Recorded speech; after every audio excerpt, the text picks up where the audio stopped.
ನಮ್ಮ ಮುಂದಿನ ಕಾರ್ಯಕ್ರಮ ಸೋಮವಾರ 26ರಿಂದ ಶುಕ್ರವಾರದವರೆಗೆ 5 ದಿವಸ ವಿಶೇಷ ಕಾರ್ಯಕ್ರಮ ಇರುತ್ತೆ. ಈ ವರ್ಷ ಭಗವದ್ ರಾಮಾನುಜರ ಜನ್ಮಸಹಸ್ರಾಬ್ದ ವರ್ಷ. ರಾಮಾನುಜರ ಜನನ ಆದ್ದು ಈಗ್ಗೆ 1000 ವರ್ಷಗಳ ಹಿಂದೆ. ಅದರ ನಿಮಿತ್ತ 5 ದಿವಸಗಳ ಪ್ರವಚನಮಾಲೆ ನಡೆಯೋದಿದೆ. ಅದನ್ನು ನಡೆಸಿಕೊಡೋರು ಗಣ್ಯ ವಿದ್ವಾಂಸರು ಡಾಕ್ಟರ್ ಪಿ ರಾಮಾನುಜ ಅಂತ, ಸಿಡಾಕ್ ತಾಂತ್ರಿಕ ಕಂಪ್ಯೂಟರ್ ಸಂಸ್ಥೆಯ ಸಹ ನಿರ್ದೇಶಕರು. ಸೋಮವಾರ 26ರಿಂದ 5 ದಿವಸ ಭಗವದ್ ರಾಮಾನುಜ ವೈಭವ ಕಾರ್ಯಕ್ರಮ ಇರುತ್ತೆ. ಕಳೆದ 5 ದಿವಸಗಳಿಂದ ಡಾಕ್ಟರ್ ಗುರುರಾಜ್ ಕರಜಗಿಯವರು ಶ್ರೀಕೃಷ್ಣ ಚರಿತ್ರೆಯನ್ನು ವಿಸಲ್ ಸ್ಟಾಪ್ ರೀತಿಯಲ್ಲಿ ಅವಲೋಕನ ಮಾಡಿದ್ದಾರೆ. ಆಳಕ್ಕೆ ಹೊಕ್ಕಷ್ಟು ಹೆಚ್ಚು ಹೆಚ್ಚು ಬೋಧಕ ಮತ್ತು ವಿಸ್ಮಯಕರವಾಗಿ ಕಾಣುತ್ತೆ ಕೃಷ್ಣ ಕಥೆ.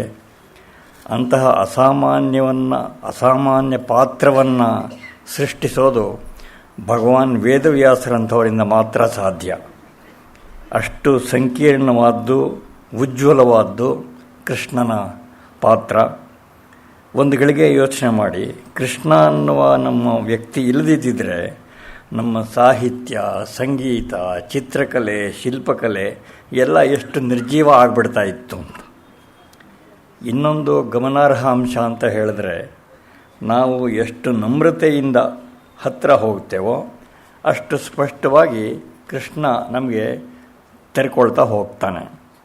ಕೃಷ್ಣವನ್ನು ಅರ್ಥ ಮಾಡ್ಕೋಬೇಕಾದ್ರೆ ನಮ್ಮ ರೂಢಿಗತ ವಿಶ್ಲೇಷಣೆಯ ಅಭ್ಯಾಸವನ್ನು ಪಕ್ಕಕ್ಕಿಡಬೇಕಾಗತ್ತೆ. ಸರಳ ಪ್ರಾಥಮಿಕ ಗಣಿತಕ್ಕೆ ಸಾಕಾಗುವ ಪರಿಜ್ಞಾನ ರಾಕೆಟ್ ಸೈನ್ಸ್ಗೆ ಸಾಕಾಗೋದಿಲ್ಲ. ಒಂದು ಡೇಟಾದಿಂದ ಯಾವುದೋ ಒಂದು ನಿರ್ಣಯವನ್ನಷ್ಟೇ ಹೊರತೆಗೆಯೋದು ಸೋಕಾಲ್ಡ್ ಸೈಂಟಿಫಿಕ್ ಮೆಥಡ್, ಅದರಲ್ಲೆಲ್ಲ ಅದರ ಪರಿಮಿತಿ. ಆದರೆ ಒಂದೇ ಸಾಮಗ್ರಿಯಿಂದ ಒಂದಕ್ಕಿಂತ ಹೆಚ್ಚಿನ ನಿರ್ಣಯಗಳ ಪ್ರಕಾಶನ ಪುರಾಣ ಸಾಹಿತ್ಯದಲ್ಲಿ ಸಾಧ್ಯ ಇರುತ್ತೆ. ಉದಾಹರಣೆಗೆ, ಕೃಷ್ಣ ವ್ಯಕ್ತಿಯೋ ಅವತಾರವೋ, ಮಾನುಷನೋ ದೈವ ವಿಭೂತಿಯೋ, ಹೀಗೆಲ್ಲ ವಿಶ್ಲೇಷಣೆ ಮಾಡೋದಕ್ಕೆ ಲೌಕಿಕ ವಿಮರ್ಶಕರು ಶ್ರಮ ಪಡ್ತಾರೆ. ಆದರೆ ಎರಡೂ ಆಗಿರಬಾರ್ದು ಯಾಕೆ ಅಂತ ಪ್ರಶ್ನೆ. ಹೆಚ್ಚಿನ ಅಂಶದಲ್ಲಿ ಕೃಷ್ಣನದು ಮಾನುಷ ವರ್ತನೆ ಅನ್ನೋದೂ ನಿಜ.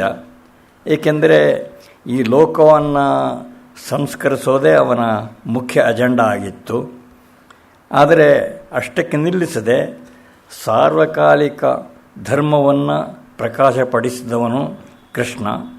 ಈ ಕಾರಣದಿಂದಲೇ ಇಂದಿಗೂ ಅವನ ಮಹತಿಯನ್ನು ಅನಕ್ಷರಸ್ಥರೂ ಸೇರಿದ ಹಾಗೆ ನಮ್ಮ ಎಲ್ಲ ಜನಸಾಮಾನ್ಯರು ಸ್ವಯಂ ಸಿದ್ಧ ಅಂತ ಸ್ವೀಕರಿಸಿಬಿಟ್ಟಿದ್ದಾರೆ.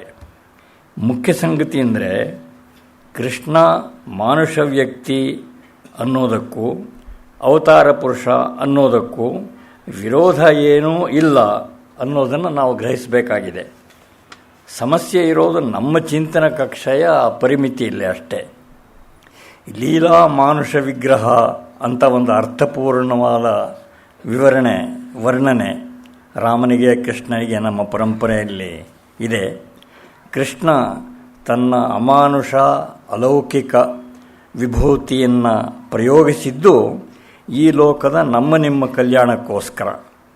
ಅವನ ಹೆಸರೇ ವಾಸುದೇವ ಅಂತ, ಅಂದರೆ ಎಲ್ಲ ಪ್ರಾಣಿಗಳಲ್ಲೂ ಇರೋನು. ವಸನಾತ್ ಸರ್ವಭೂತಾನಾಂ. ಕೃಷ್ಣ ನಮಗೆ ತುಂಬ ಆಪ್ತನಾಗಿರೋದು ಒಂದೊಂದು ಸಂದರ್ಭದಲ್ಲೂ ಮರ್ಯಾದಾನುಸರಣೆಯನ್ನು ಅವನು ಎಷ್ಟು ಸ್ಕ್ರೂಪ್ಯುಲಸ್ ಆಗಿ ಮಾಡ್ತಾನೆ ಅಂತ ಉದ್ದಕ್ಕೂ ಡಾಕ್ಟರ್ ಗುರುರಾಜ್ ಕರಜಗಿಯವರು ವರ್ಣನೆ ಮಾಡ್ತಾ ಬಂದಿದ್ದಾರೆ. ಅವರು ಉದಾಹರಣೆಗೆ ಮಾಗದ ಒದೆ ಮೊದಲಾದ ಪ್ರಕರಣಗಳ ಸೂಕ್ಷ್ಮಾಂಶಗಳನ್ನು ವಿವರಿಸಿದರು. ನಾವು ತಾಳ್ಮೆಯಿಂದ ಅಧ್ಯಯನ ಮಾಡಿದ್ರೆ, ಮನನ ಮಾಡಿದ್ರೆ ಕೃಷ್ಣ ಕಥೆ ಒಂದು ಅಕ್ಷಯ ನಿಧಿ. ಉದಾಹರಣೆಗೆ, ಅವನು ಪಾಂಡವರ ಹತ್ರ ಭೇಟಿಗೆ ಹೋದಾಗ ಕೃಷ್ಣ ಭೀಮನಿಗೆ ಕಾಲು ಮುಟ್ಟಿ ನಮಸ್ಕಾರ ಮಾಡ್ತಾನೆ. ಭೀಮ ವಯಸ್ಸಿನಲ್ಲಿ ಅವನಿಗಿಂತ ಸ್ವಲ್ಪ ಹಿರಿಯ ಅನ್ನೋ ದೃಷ್ಟಿಯಿಂದ. ಈ ಯುಧಿಷ್ಠಿರಸ್ಯ ಭೀಮಸ್ಯ ಕೃತ್ವ ಪಾದಾಭಿವಂದನಂ ಅಂತೆಲ್ಲ ವರ್ಣನೆ ಬರುತ್ತೆ.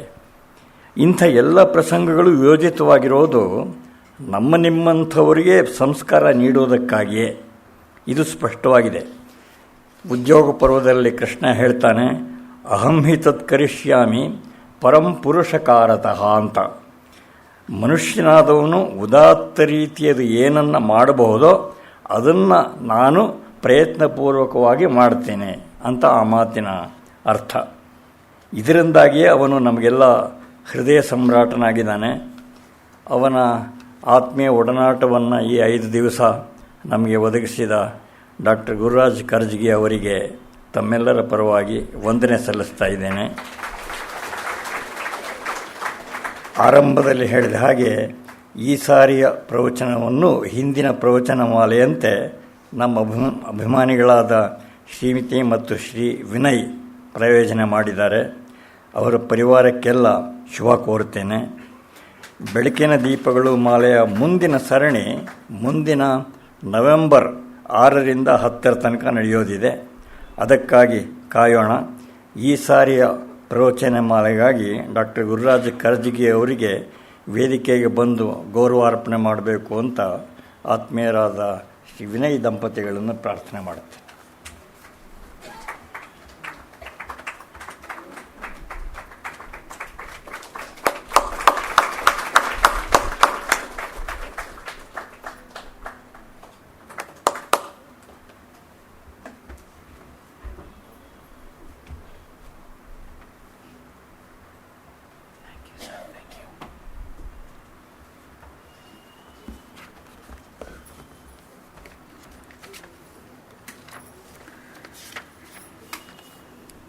ಎಲ್ಲ ಸಹೃದಯರಿಗೆ ನಮಸ್ಕಾರ.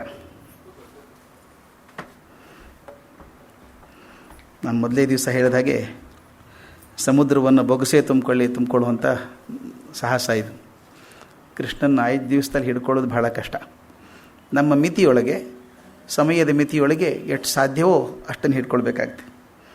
ನಿನ್ನೆ ದಿವಸ ನಾನು ಹೇಳಿದೆ, ತಾಯಿ ಎಲ್ಲೇ ಇದ್ದರೂ ಮಗುವಿನ ಮೇಲೆ ಒಂದು ಕಣ್ಣಿಟ್ಟು ಹಾಗೆ ಏನು ಆಡ್ತದೆ ಮಗು ಅಂತ ಗಮನಿಸೋ ಹಾಗೆ, ಅದು ತೊಂದರೆ ಆಗದ ಹಾಗೆ ನೋಡ್ಕೊಳ್ಳೋ ಹಾಗೆ ಕೃಷ್ಣ ಇವರು ಕಾಡಲ್ಲಿ ಓಡಾಡ್ತಿದ್ರು ಕೂಡ ಅವ್ರು ಕಾಳಜಿ ಮಾಡ್ತಿದ್ದ ಅಂತ.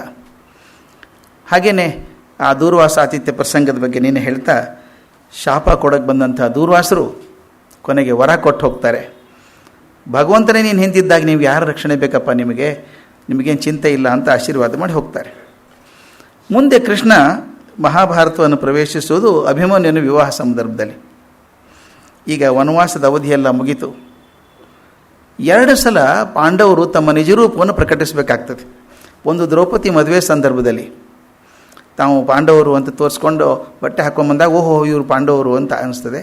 ಈಗ ಅಜ್ಞಾತವಾಸ ಮುಗಿದ ಮೇಲೆ ವಿರಾಟ್ ರಾಜನಿಗೆ ಗೊತ್ತಾಗಬೇಕು ಇವರು ಪಾಂಡವರು ಅಂತ ಹೇಳಿ ಪರಿಚಯ ಆದಮೇಲೆ ಕರ್ಕೊಂಡು ಹೋಗ್ತಾನೆ. ವಿರಾಟ್ ನಗರಕ್ಕೆ ಕರ್ಕೊಂಡ್ಬಂದು ಆಗೊಂದು ವಿಚಾರ ಬರ್ತದೆ, ಸಂಬಂಧ ಬೆಳೆಸಬೇಕು. ಇವನಿಗೆ ವಿರಾಟ್ ರಾಜಗೂ ಮತ್ತು ಪಾಂಡವರಿಗೂ ಸಂಬಂಧ ಬೆಳೆಸಬೇಕು ಅಂತ ಒಂದು ಏನು ಕೊಡ್ತಾರೆ ಅಂದರೆ, ಅರ್ಜುನನೇ ಮದುವೆ ಆಗಿಬಿಡಲಿ ಯಾಕೆನ್ನ ಅಂತ. ದೊಡ್ಡಗೆ ನಮ್ಮ ಸುದೇಶ್ನೇ ಪುತ್ರಿ ಉತ್ತರೇ ಜೊತೆಗೆ ಮದುವೆ ಮಾಡಬೇಕು ಅಂತ. ಅರ್ಜುನ ಹೇಳ್ತಾನೆ, ನನ್ನ ಮಗಳಿದ್ದ ಹಾಗಕ್ಕೆ ಆಕೆಗೆ ನಾನು ನೃತ್ಯ ಕಲಿಸಿದ್ದೀನಿ, ಆದ್ದರಿಂದ ನನ್ನ ಮಗನಿಗೆ ಮಾಡ್ಕೋತೀನಿ ಅಂತ ಹೇಳಿ ಅಭಿಮನ್ಯು ಮತ್ತು ಉತ್ತರೇ ವಿವಾಹವನ್ನು ಗೊತ್ತು ಮಾಡಿದಾಗ ಕೃಷ್ಣ ಬಲರಾಮ ಇಬ್ಬರೂ ವಿರಾಟ್ ನಗರಕ್ಕೆ ಬರ್ತಾರೆ. ಕೃಷ್ಣ ಯಾವಾಗಲೂ ಒಂದೇ ಅಜೆಂಡಾ ಇಟ್ಕೊಂಡು ಬರೋಲ್ಲ. ಮದುವೆ ಒಂದು ಕಾರಣ. ಈಗ ಇವ್ರು ನೋಡಿ ಹೇಗಿದೆ ಅಂದರೆ, ವನವಾಸ ಮುಗಿದಿದೆ, ಮುಂದೇನು ಮಾಡಬೇಕು ಅಂತ ವಿಚಾರ ಇದೆ. ಮದುವೆ ಮುಗಿದ ತಕ್ಷಣ ಕೇಳ್ತಾನೆ, ಮುಂದಿನ ಪ್ಲ್ಯಾನ್ ಏನು ಅಂತ ಕೇಳ್ತಾನೆ. ಏನು ಪ್ಲ್ಯಾನು ಅಂದರೆ, ಇಲ್ಲ ನಮ್ಮ ಅರ್ಧ ರಾಜ್ಯ ಇಸ್ಕೋಬೇಕೀಗ. ದ್ಯೂತ ಆಡುವಾಗ ಹಾಗೆ ಇತ್ತಲ್ಲ, 12 ವರ್ಷ ಮತ್ತು 1 ವರ್ಷ ಅಜ್ಞಾತವಾಸ ಮುಗಿದ ಮೇಲೆ ನಿಮ್ಮ ರಾಜ್ಯ ನಿಮಗೆ ಕೊಡ್ತೀವಿ ಅಂತಿತ್ತು. ಆದರೆ ಈಗ ಕೊಡಲ್ಲ ಅಂತ ಅವನು ದುರ್ಯೋಧನ. ಏನು ಮಾಡೋದು? ಆದರೆ ಕೃಷ್ಣನಿಗೆ ಗೊತ್ತು ಅದು ಮೊದಲು ಏನಾಗ್ತದೆ ಅಂತ. ದುರ್ಯೋಧನನ ಛಲ ಗೊತ್ತು ಆತನಿಗೆ. ಆದ್ದರಿಂದ ಕೊಡಲ್ಲ ಅಂತ ಗೊತ್ತಿದ್ರೂ ಕೂಡ ಒಂದು ಸಂಧಾನ ಪ್ರಯತ್ನ ಮಾಡೋಣ ಅಂತ ಹೇಳ್ತಾನೆ. ತಮಗೆಲ್ಲ ಗೊತ್ತಿರೋ ಹಾಗೆ ಮೊದಲು ಎಲ್ಲರೂ ಹೂ ಅಂದ್ಬಿಡ್ತಾರೆ. ಧರ್ಮರಾಜ ಹೇಳ್ತಾನೆ, ಸಂಧಾನ ಮಾಡ್ಕೊಂಬಿಡಪ್ಪ ಸಾಕು ಅಂತಾನೆ. ಭೀಮನು ಹೂ ಅಂದ್ಬಿಡ್ತಾನೆ.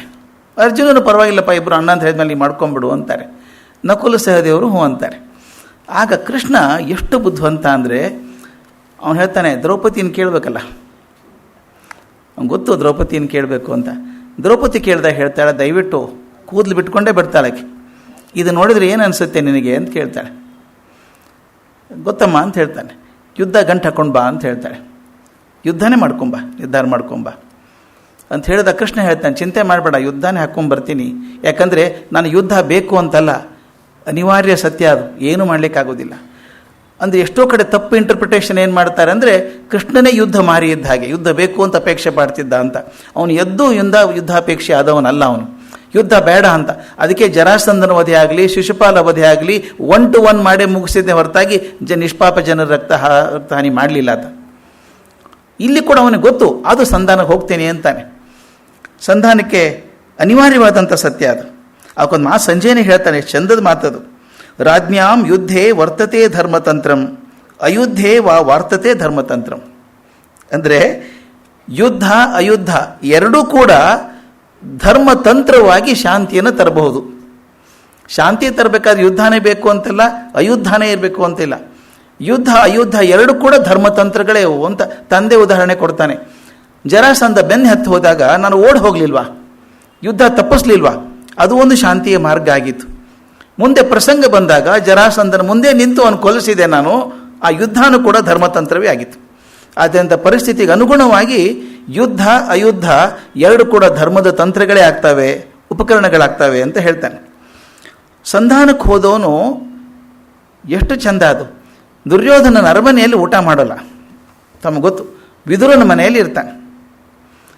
ಬರಬೇಕು ಊಟಕ್ಕೆ ಯಾಕೆ ಬರೋದಿಲ್ಲ ಅಂತ ದುರ್ಯೋಧನ ಕೇಳಿದಾಗ ಮುಖಕ್ಕೆ ಹೇಳ್ತಾನೆ. ಬೀಗ ಬೇರೆ ಅವನು, ಸುಮ್ಮನೆ ಬೀಗರಿಗೊಂದು ಗೌರವ ಕೊಡಬೇಕಲ್ಲ, ಅದು ಇಲ್ಲ ಅವನಿಗೆ. ನೋಡಪ್ಪ, ವೈರಿಗಳ ಮನೆಯಲ್ಲಿ ನಾನು ಊಟ ಮಾಡಲ್ಲ ಅಂತ ಹೇಳ್ತಾನೆ. ವೈರಿಗಳ ಮನೆಯಲ್ಲಿ ಊಟ ಮಾಡಲ್ಲ ಅಂದಾಗ ಭೀಷ್ಮರು ದ್ರೋಣರು ಅಲ್ಲೇ ಇರ್ತಾರೆ. ಅಂದರೆ ನೀವು ಸೇರ್ಕೊಂಡಿದ್ದೀರಿ ಅಂತ, ಅದು ನಿಮ್ಮಲ್ಲಿ ಕೂಡ ಬರಲ್ಲ ಅಂತ.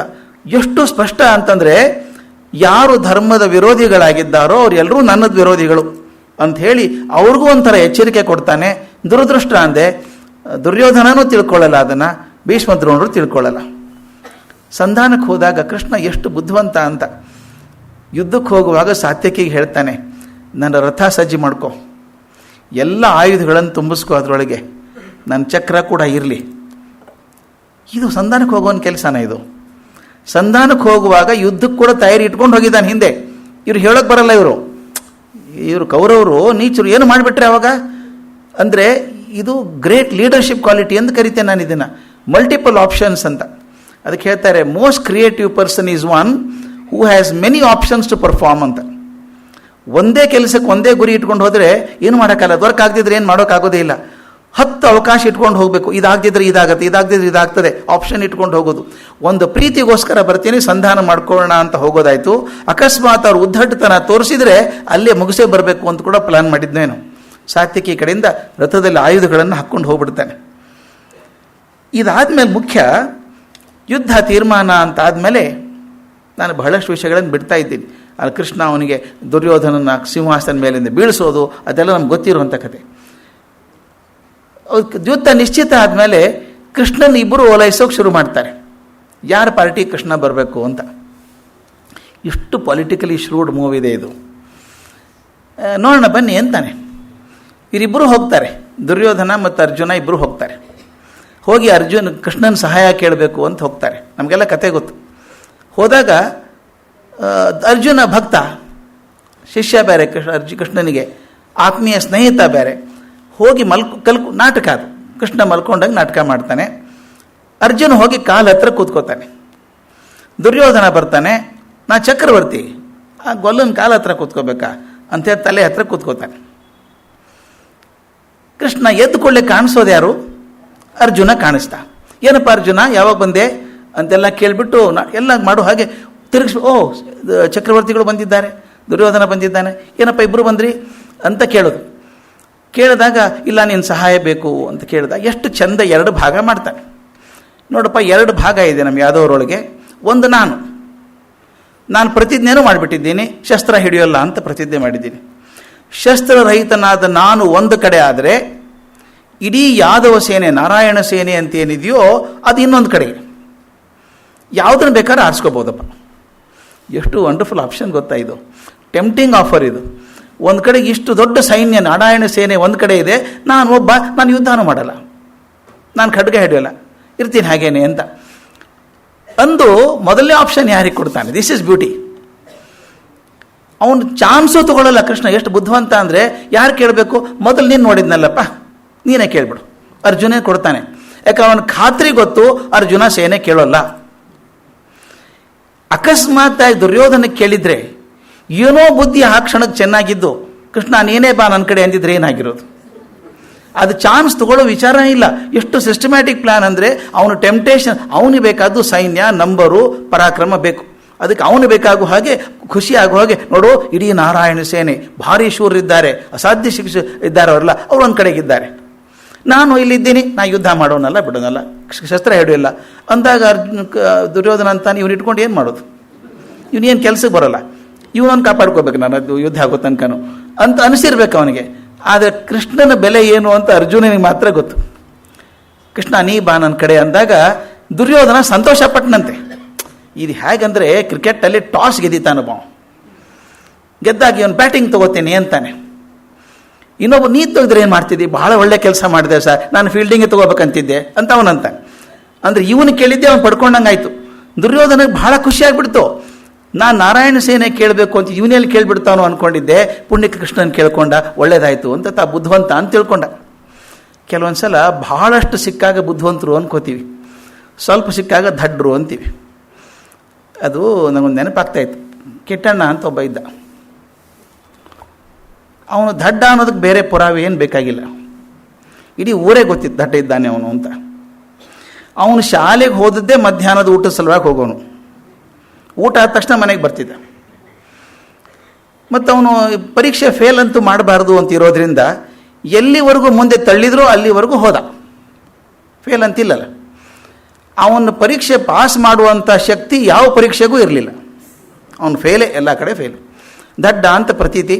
ಯಾವ್ಯಾವುದೋ ಡ್ರೆಸ್ ಹಾಕ್ಕೊಂಡು ಹೇಗೆ ಇರೋನು, ಎಲ್ಲೋ ಮಲ್ಕೊಳ್ಳೋದು, ಏನೋ ಊಟ ಮಾಡೋದು ಮಾಡ್ಕೊಂಡಿರ್ತಿದ್ದ. ಅವನಕ್ಕಿಂತ 2 ವರ್ಷದ ಹಿರಿಯ ಹುಡುಗ ಲಕ್ಷ್ಮೀಕಾಂತ ಅನ್ನೋ ಹುಡುಗ, ಅದೇ ಊರವನು. ಅವನು ಬುದ್ಧಿವಂತ ಅಂತ ಹೆಸರು ಅವನಿಗೆ, ಸ್ವಲ್ಪ ಶ್ರೀಮಂತ ಬೇರೆ, ಒಂದು ಅಂಗಡಿ ಇಟ್ಕೊಂಡಿದ್ದ. ಅವನಿಗೇನು ಅಂದರೆ, ಈ ಕೃಷ್ಣನ ದಡ್ಡ ಇದ್ದಾನೆ ನೋಡು ಅಂತ ಎಲ್ಲರೂ ತೋರಿಸ್ಬೇಕು, ಎಷ್ಟು ದಡ್ಡ ಇದ್ದಾನೆ ಇವನು ಅಂತ. ಒಂದ್ಸಲ ಅಂಗಡಿಯಲ್ಲಿ ಕೂತಿದ್ದಾನೆ, ಯಾರೋ ಹಿರಿಯರು ಬಂದರು. ಅಂಗಡಿ ಮುಂದೆ ಮಲ್ಕೊಂಡಿದ್ದ ಕಿಟ್ಟಣ್ಣ. ಏನು ಲಕ್ಷ್ಮೀಕಾಂತ, ಹುಡುಗ ಹಿಂಗೆ ಮಲ್ಕೊಂಡ್ಬಿಟ್ಟಿದ್ದಾನೆ, ಹುಷಾರಿಲ್ವ ಅವನಿಗೆ ಅಂತ ಇವ್ರು ಕೇಳಿದರು. ಅಯ್ಯೋ ಹುಷಾರೆ, ಯಾವಾಗಲೂ ಹಿಂಗೆ ಅವನು, ದಡ್ಡ ಅಂದ್ರೆ ದಡ್ಡ, ತೋರಿಸ್ತೀನಿ ರೀ ನಿಮ್ಮ ಸ್ಯಾಂಪಲು ಅಂದ. ಬಾರೋ ಕಿಟ್ಟಣ್ಣ ಇಲ್ಲಿ ಅಂತ ಕರೆದ. ಕಿಟ್ಟಣ್ಣ ಬಂದು ಮುಂದೆ ಕೂತ್ಕೊಂಡ.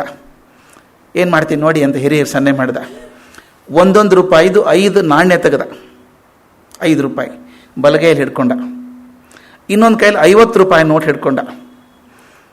ಕಿಟ್ಟಣ್ಣ ಇದರಲ್ಲಿ ಯಾವುದು ಹೆಚ್ಚು ಅಂತ ತಗೋ ನೀನು ಅಂದ. ಕಿಟ್ಟಣ್ಣ 2 ಬಾರಿ ಈ ಕಡೆ ಈ ಕಡೆ ಈ ಕಡೆ ಈ ಕಡೆ ನೋಡ್ದ. ನೋಡ್ಬಿಟ್ಟು 5 ರೂಪಾಯಿ ತೊಗೊಂಡು ಓಡಿದ. ಲಕ್ಷ್ಮೀಕಾಂತ ಹೇಳ್ದ, ಏನು ದಡ್ಡ ಗೊತ್ತಿಲ್ಲ, 50 ರೂಪಾಯಿ ಇತ್ರಿ, ಅದನ್ನ ಬಿಟ್ಟು 5 ರೂಪಾಯಿಗೆ ಸಂತೋಷಪಟ್ಟು ಓಡ್ ಹೋದ ಹುಚ್ಚ, ಹಿಂಗೆ ಇದ್ದಾನೆ ಇವನು ಅಂದ. ಅವ್ರಿಗೂ ಅನ್ನಿಸ್ತು, ಎಂಥ ದಡ್ಡಲ್ಲ, ಇಷ್ಟು ದೊಡ್ಡವನು ಕಾಣಿಸ್ತಾನೆ, 5 ರೂಪಾಯಿ 50 ರೂಪಾಯಿ ಗೊತ್ತಾಗಲಿಲ್ಲ ಇವನಿಗೆ ಅಂತ. ಸಾಯಂಕಾಲ ಹಿರಿಯರು ಊರಿಗೆ ಹೊರಟಾಗ ಬಸ್ ಸ್ಟ್ಯಾಂಡ್ ಹತ್ರ ನಿಂತಿದ್ದ ಕಿಟ್ಟಣ್ಣ. ಏನೋ ಕಿಟ್ಟಣ್ಣ, ಏನು ದಡ್ಡ ಇದೆಯೋ ನೀನು, ಅಲ್ಲೋ 50 ರೂಪಾಯಿ ಬಿಟ್ಟು 5 ರೂಪಾಯಿ ತೊಗೊಂಡಿಯಲ್ಲ ನೀನು ಅಂತ.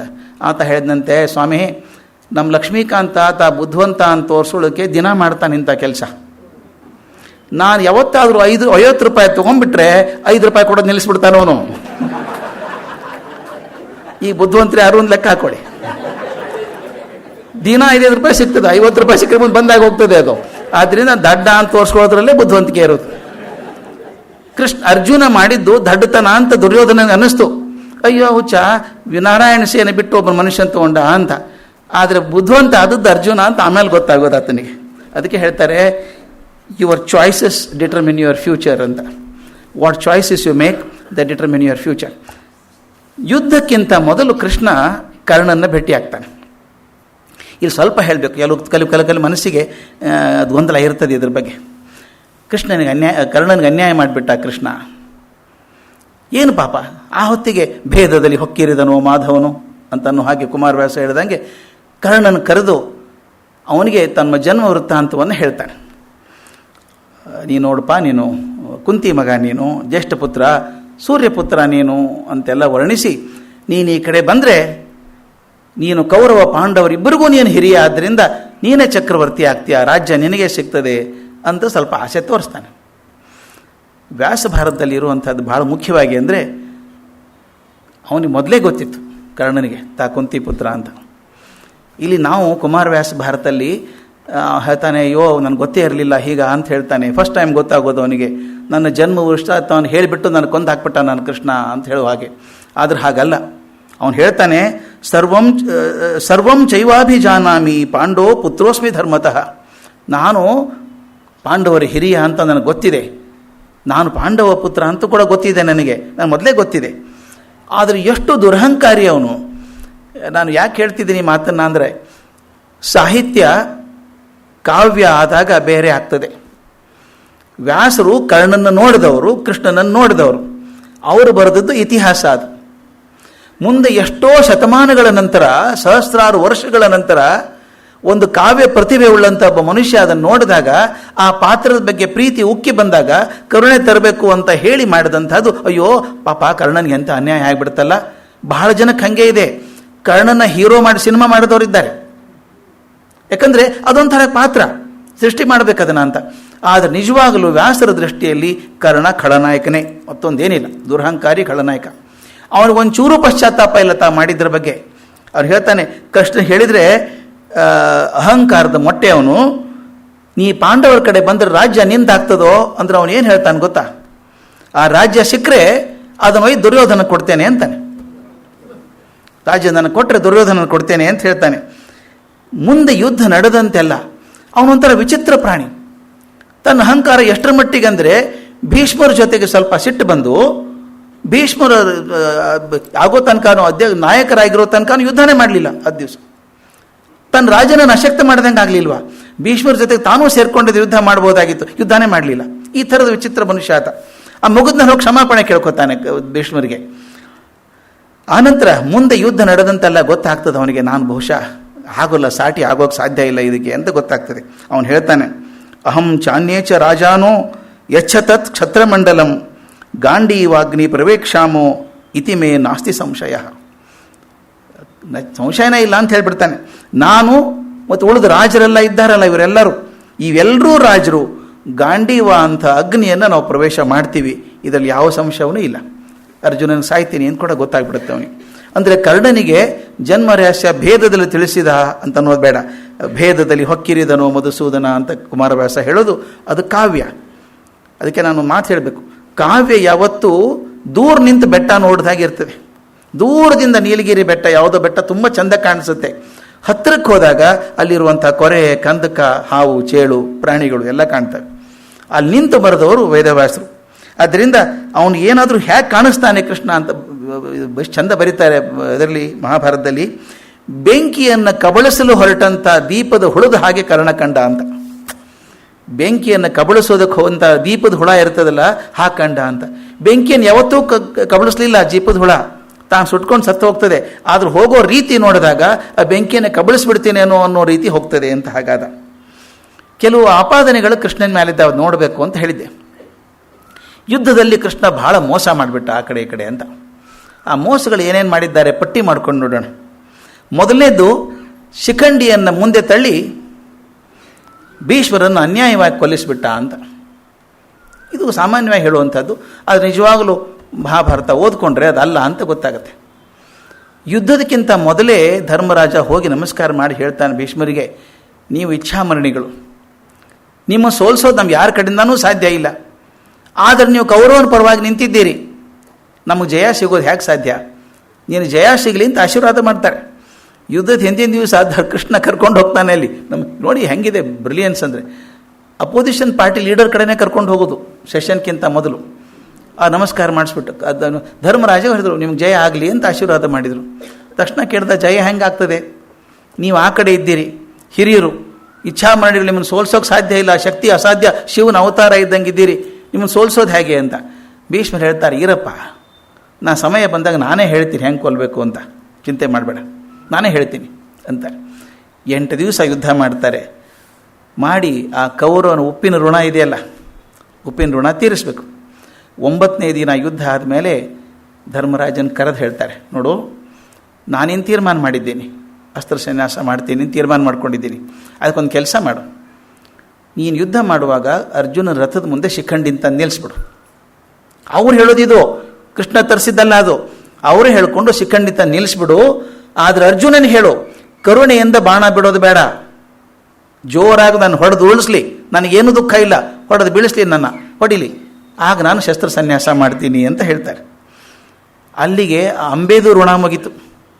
ಅಂಬೇದೊಂದು ಋಣ ಇತ್ತಲ್ಲ, ಆಕೆ ಋಣ ಮುಗಿದು ಭೀಷ್ಮ ಋಣಮುಕ್ತ ಆದರು. ಆಮೇಲೆ ಶರಶಯ್ಯಾಗಿ ಹೋದರು. ಆದ್ದರಿಂದ ಕೃಷ್ಣನ ಬ್ಲೇಮ್ ಮಾಡೋದು ಅರ್ಥ ಇಲ್ಲ ಅದರೊಳಗೆ. ಅವರೇ ಹೇಳ್ಕೊಂಡಿರ್ತಾರೆ, ಜಂಬೆ ಅನ್ಪ ನಿಂದಿಸಪ್ಪ ಮುಂದೆ, ಜೋರಾಗಿ ಹೊಡಿ ಅಂತ ಹೇಳು ಅರ್ಜುನನಿಗೆ ಅಂತ, ಕರುಣೆಯಿಂದ ಹೊಡಿಬೇಡ, ಜೋರಾಗಿ ಹೊಡಿ ಅಂತ ಹೇಳು ಅಂತ ಹೇಳ್ತಾರೆ. ಇದು ಮೊದಲನೇದು ಆಪಾದನೆ ತಪ್ಪು ಅಂತ. ಎರಡನೇದು, ಕೃಷ್ಣ ನಾನು ಶಸ್ತ್ರ ಹಿಡಿಯೋದೇ ಇಲ್ಲ ಅಂತ ಪ್ರತಿಜ್ಞೆ ಮಾಡಿದ್ನಲ್ವ, ಆದರೂ ಒಂದು ಸಲ ಶಸ್ತ್ರ ಹಿಡಿದ್ಬಿಡ್ತಾನೆ, ಭೀಷ್ಮರೇ ಹಿಡಿಸ್ಬಿಡ್ತಾರೆ. ಹಿಡ್ಕೊಂಡು ಭೀಷ್ಮ ಮುಂದೆ ಹೋಗ್ಬಿಡ್ತಾನೆ, ಚಕ್ರ ಹಿಡ್ಕೊಂಡು ಹೊಡಿತೀನಿ ಅಂತ. ಇದು ತಪ್ಪಲ್ವಾ, ಅಂದ್ರೆ ತನ್ನ ಮಾತು ಮುರಿಲಿಲ್ವಾ ಅವನು ಅಂತ. ಅದಕ್ಕೆ ಎಷ್ಟು ಚಂದದ ಅರ್ಥ ಇದೆ ಸರ್ ಅದಕ್ಕೆ. ಇವನು ಭೀಷ್ಮರು ಜೋರಾಗಿ ಯುದ್ಧ ಮಾಡ್ತಿದ್ದಾರೆ, ಪಾಂಡವರ ಸೇನೆ ಸತ್ತು ಹೋಗ್ತಾ ಇದೆ, ನಾಶ ಆಗ್ತಾ ಇದೆ. ಅವ್ರು ವೀರಾವೇಶ ನೋಡ್ಬೇಕು. ಆ ವಯಸ್ಸಿಗೆ ಅರ್ಜುನನ ಅಜ್ಜ ಅವ್ರು ಯುದ್ಧ ಮಾಡ್ತಿದ್ದಾರೆ ಭರ್ಜರಿಯಾಗಿ. ಇವನು ಪ್ರೀತಿಯಿಂದ ಅಜ್ಜನಿಗೆ ಹೆಂಗೆ ಹೊಡಿದು, ಹಣ್ಣು ಮುದುಕ, ಮೈ ಹೊಡೆದ್ರೆ ನೋವು ಆಗ್ತದೆ ಅಂಥೇಳಿ ನಿಧಾನಕ್ಕೆ ಬಾಣ ಬಿಡ್ತಿದ್ದಂತೆ. ಅಂದರೆ ಇವನು ಜೋರಾಗಿ ಉಗ್ರವಾಗಿ ಯುದ್ಧ ಮಾಡ್ತಾ ಇಲ್ಲ ಅರ್ಜುನ. ಕೃಷ್ಣ ನೋಡ್ದ, ಇದೇನು ಯುದ್ಧ ಏನ್ರಿ, ಹುಡುಗಾಟ ಏನ್ರಿ ಇದು? ಯುದ್ಧ ಅಂದರೆ ಹುಡುಗಾಟನ, ಅರ್ಜುನ ಜೊತೆ ಆಡೋದಕ್ಕಿದು, ಇಲ್ಲಿ ದಯೆಗೆ ಅವಕಾಶ ಇಲ್ಲ. ಅಷ್ಟರೊಳಗೆ ಭೀಷ್ಮ ಏನು ಮಾಡಿದ್ರು ಅಂದರೆ, ಜೋರಾಗಿ ಬಾಣ ಬಿಟ್ಟು ಕೃಷ್ಣನಿಗೆ ಗುರಿ ಇಟ್ಟು ಹೊಡೆದಿದ್ದಾರೆ. ಕೃಷ್ಣನ ಹಣೆಗೆ ಬಡ್ದು ರಕ್ತ ಸೋರೋಕ್ಕೆ ಶುರು ಆಯಿತು, ಮೈಯೆಲ್ಲ ರಕ್ತ ಸೋರ್ತಾ ಇದೆ, ಕವಚ ಭೇದಿಸ್ಬಿಡ್ತು, ಕವಚ ರಕ್ತ ಉಗ್ತಾ ಇದೆ, ಎಲ್ಲ ಕಡೆ ರಕ್ತ ಉಕ್ಕಿ ಬರಬೇಕಾದ್ರೆ ಕೃಷ್ಣನ್ ತಡ್ಕೊಳ್ಳೋಕ್ಕಾಗಲಿಲ್ಲ. ಅಂದರೆ ತನಗೆ ನೋವಾಯಿತು ಅಂತಲ್ಲ, ಇವನೇನು ಯುದ್ಧ ಮಾಡ್ತಾನೆ ರೀ, ಇವನು ಯುದ್ಧ ಮಾಡೋದೇ ಇಲ್ಲ, ಸುಮ್ಮನೆ ನಾಟಕ ಮಾಡ್ತಾನೆ ಯುದ್ಧ ಮಾಡ್ದಂಗೆ. ಸಿಟ್ಟು ಬಂದು ಏನು ಮಾಡ್ದ, ರಥದಿಂದ ಕೆಳಗಿಳಿದ, ನೀ ಸುಮ್ಮನೆ ನಿಂತ್ಕೊಳ್ಳಯ್ಯ, ನೀ ನಾಟಕ ಮಾಡೋಂಗೆ ಕಾಣಿಸುತ್ತೆ, ನೀನು ಯುದ್ಧ ಮಾಡೋಂಗೆ ಕಾಣಿಸಲ್ಲ, ನಾನೇ ಮಾಡ್ತೀನಿ ತಗೋ, ನೀವು ಯಾರು ಬೇಡ, ನಾನು ಯುದ್ಧ ಮಾಡ್ತೀನಿ ಅಂತ ಚಕ್ರ ಹಿಡ್ಕೊಂಡು ನುಗ್ಗಿದ. ಇದು ಎರಡು ಕಾರಣಕ್ಕೆ. ಒಂದು, ಅರ್ಜುನನ ಹುರಿದುಂಬಿಸ್ಬೇಕು ಯುದ್ಧ ಮಾಡೋದಕ್ಕೆ. ಹುರಿದುಂಬಿಸ್ಬೇಕಾದ್ರೆ ಏನು ಮಾಡಬೇಕು, ಹೇಳ್ತಾನೆ ಬೇಕಾದ ಯುದ್ಧ ಮಾಡು, ಜೋರಾಗಿ ಮಾಡು ಅಂತ ಹೇಳಿದ್ದಾನೆ, ಕೇಳ್ತಾ ಇಲ್ಲ, ನಿಧಾನಕ್ಕೆ ಮಾಡ್ತಾನೆ ಇವನು. ಅದಕ್ಕೆ ಅವ್ನಿಗೆ ಉತ್ಸಾಹ ತುಂಬಬೇಕು ಅಂತ ಮಾಡ್ತಾರೆ. ನಮ್ಮ ಮನೆಯಲ್ಲೇ ಆಗಿರುತ್ತೆ ಅಂತ ಘಟನೆ ನೋಡಿ. ಇಲೆಕ್ಟ್ರಿಕ್ ಬಿಲ್ ಕಟ್ಟಬೇಕು, ಅಪ್ಪ ಮಗನಿಗೆ ಹೇಳ್ತಾರೆ, ನೋಡೋ ಕಟ್ಬಿಡೋ ಅದನ್ನು, ಆಯ್ತಪ್ಪ ನಾಳೆ ಕಟ್ತೀನಿ, ಇಲ್ಲ ಇವತ್ತಾಗಲಿ ನಾಳೆ ಕಟ್ತೀನಿ. ಒಂದು 4 ದಿವಸ ಮುಂದೆ ಹೋಗುತ್ತೆ, ನಾಳೆ ಕಡೆ ದಿವಸ ಅಪ್ಪನ ತಲೆ ಕೆಟ್ಟು ಹೋಗುತ್ತೆ. ನೀನು ಹಿಂಗೆ ನಾಳೆ ಅಂತ ಕೂತಿರ್ತೀಯ, ನಾನೇ ಕಟ್ಟಿ ಬರ್ತೀನಿ ತಾಯಿಲಿ ಬಿಲ್ ತಾಯಿಲಿ, ಇಲ್ಲಪ್ಪ ನಾ ಕಟ್ಟಿ ಬರ್ತೀನಿ, ಹೋಗಿ ಕಟ್ಟಿ ಬಂದ್ಬಿಡ್ತಾನೆ ಪಟ್ಟಂತ. ಯಾಕಂದರೆ ಅಪ್ಪ ಹೋಗ್ತಾನೆ ಅಂತ ಅನ್ಕೊಂಡಿರಲ್ಲ, ಅಪ್ಪ ಹೋಗ್ತಾನೆ, ಅಯ್ಯೋ ಪಾಪ ಅಪ್ಪನೇ ಹೋಗ್ತಾರೆ, ನಾನೇ ಹೋಗ್ತೀನಿ ಬಾ ಅಂತ ಕೆಲಸ ಮಾಡ್ತಾನೆ. ಅರ್ಜುನನ ಮೈ ತುಂಬಿಸ್ಬೇಕಾಗಿತ್ತು ಯುದ್ಧಕ್ಕೆ, ರೋಷಾವೇಶ ಬೆಳೆಸಬೇಕಾಗಿತ್ತು. ಅಯ್ಯ ಹಿಂಗೆ ನಿಂತ್ಕೊಂಡ್ರೆ ಆಗಲ್ಲಯ್ಯ, ಯುದ್ಧ ಇದು, ಭೀಷ್ಮನ ಮನೆ ನಮಸ್ಕಾರ ಮಾಡಿ ಕಾಲು ಮುಟ್ಟಿಬೇಕಾದ್ರೆ ಯುದ್ಧಕ್ಕೆ ನಿಂತ್ಕೊಂಡಾಗ ಬಾಣ ಬಿಡ್ಬೇಕು ನೀನು ಅಂತ ಹೇಳಿ ಮುಂದೆ ಅರ್ಜುನ ಜೋರಾಗೆ ಯುದ್ಧ ಮಾಡ್ತಾನೆ. ಅಂದರೆ ಅರ್ಜುನನ ಹುರಿದುಂಬಿಸೋ ಸಲುವಾಗಿ ಒಂದು ಮಾಡಬೇಕಾಗಿತ್ತು. ಇನ್ನೊಂದು ಬಹಳ ಮುಖ್ಯ, ಅದು ಬಹಳ ಮುಖ್ಯವಾದ ಕೆಲಸ. ಭೀಷ್ಮರು ಬರೀ ಅಜ್ಜ ಅಷ್ಟೇ ಅಲ್ಲ, ಕೃಷ್ಣನ ಅತ್ಯಂತ ಆತ್ಮೀಯ ಭಕ್ತ, ಅತ್ಯಂತ ಪ್ರಿಯರಾದವರು. ಕೃಷ್ಣನ ಬಗ್ಗೆ ಎಷ್ಟು ಗೌರವ, ದೇವರು ಅಂತ ನಂಬ್ಕೊಂಡಿದ್ದಾರೆ. ಆ ಹಣ್ಣನ್ನು ಮುದುಕ ಒಂದು ಪ್ರತಿಜ್ಞೆ ಮಾಡಿಬಿಟ್ಟಿದ್ದಾನೆ, ಕೃಷ್ಣನ ಕೈಯಲ್ಲಿ ಶಸ್ತ್ರ ಹಿಡಿಸ್ತೀನಿ ಅಂತ. ಇನ್ನೊಂದು ಅಪೇಕ್ಷೆ ಏನಿತ್ತು ಭೀಷ್ಮರದು, ಬಹಳ ಮುಖ್ಯ ಅದು. ಕೃಷ್ಣನ ಯಾರೂ ಕೋಪದಿಂದ ನೋಡಿದವರೇ ಇಲ್ಲ, ಯಾವಾಗ ನಗನಗ್ತಾ ಇರೋನು, ಮಂದಸ್ಮಿತವಾಗಿರುವಂಥ ಕೃಷ್ಣ.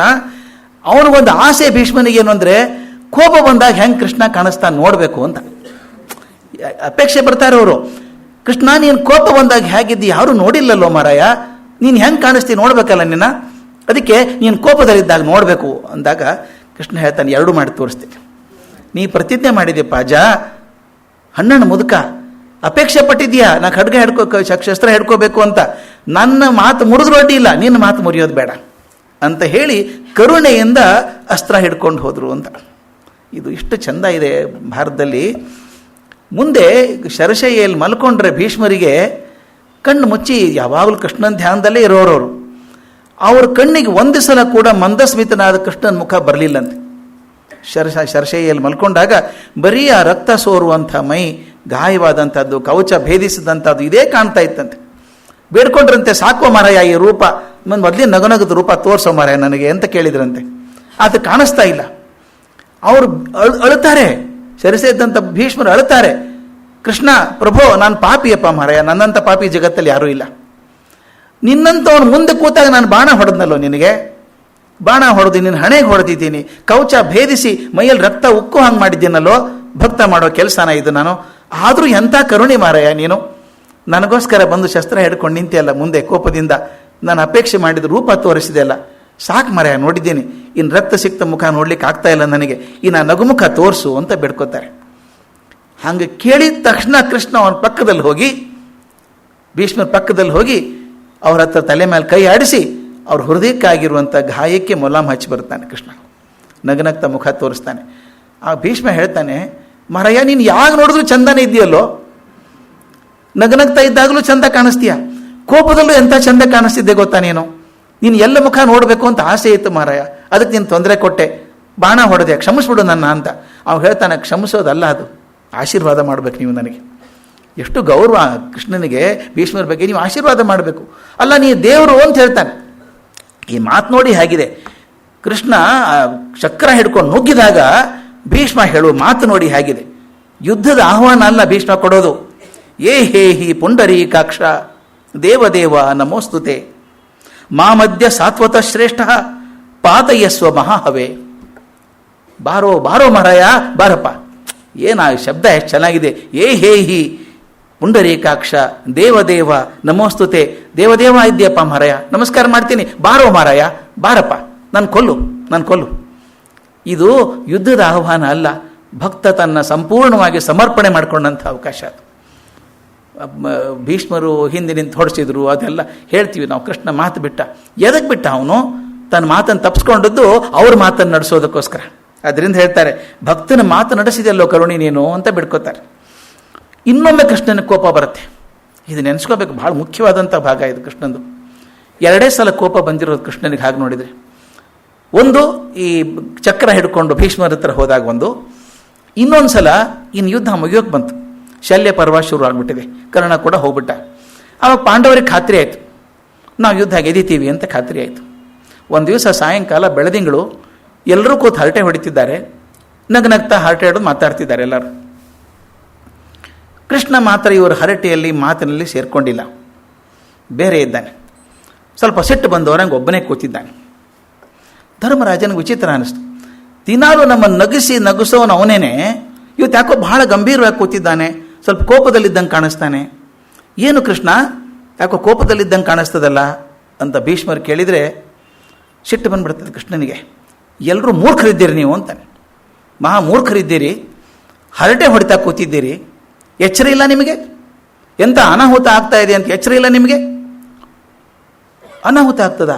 ಏನು ಅನಾಹುತ ಅಂತ ಅರ್ಜುನ ಕೇಳ್ತಾನೆ. ಸೂರ್ಯ ಅಸ್ತಂಗತನಾಗ್ತಾ ಇದ್ದಾನೆ. ಸೂರ್ಯ ಅಸ್ತಂಗತನ ನೋಡ್ಕೋ ಸುಮ್ಮನೆ ಹರಟೆ ಹೊಡೆದು ಕೂತಿದ್ದೀರಲ್ರಿ, ಏನು ಮಾಡಬೇಕು ಅಂತ ಪ್ರಜ್ಞೆ ಇಲ್ಲ ನಿಮಗೆ ಅಂತ ಬೈತಾನೆ. ಅರ್ಜುನ ಹೇಳ್ತಾನೆ, ಅದು ಏನು ವಿಶೇಷ ಅಂತಾನೆ. ಸೂರ್ಯ ಅಸ್ತಂಗತ, ಅದ್ರ ಮಾತ್ರ ನಾಳೆ ಬೆಳಗ್ಗೆ ಬರ್ತಾನೆ, ದಿನ ಆಗೋದಲ್ವಾ ಇದು ಅಂತ.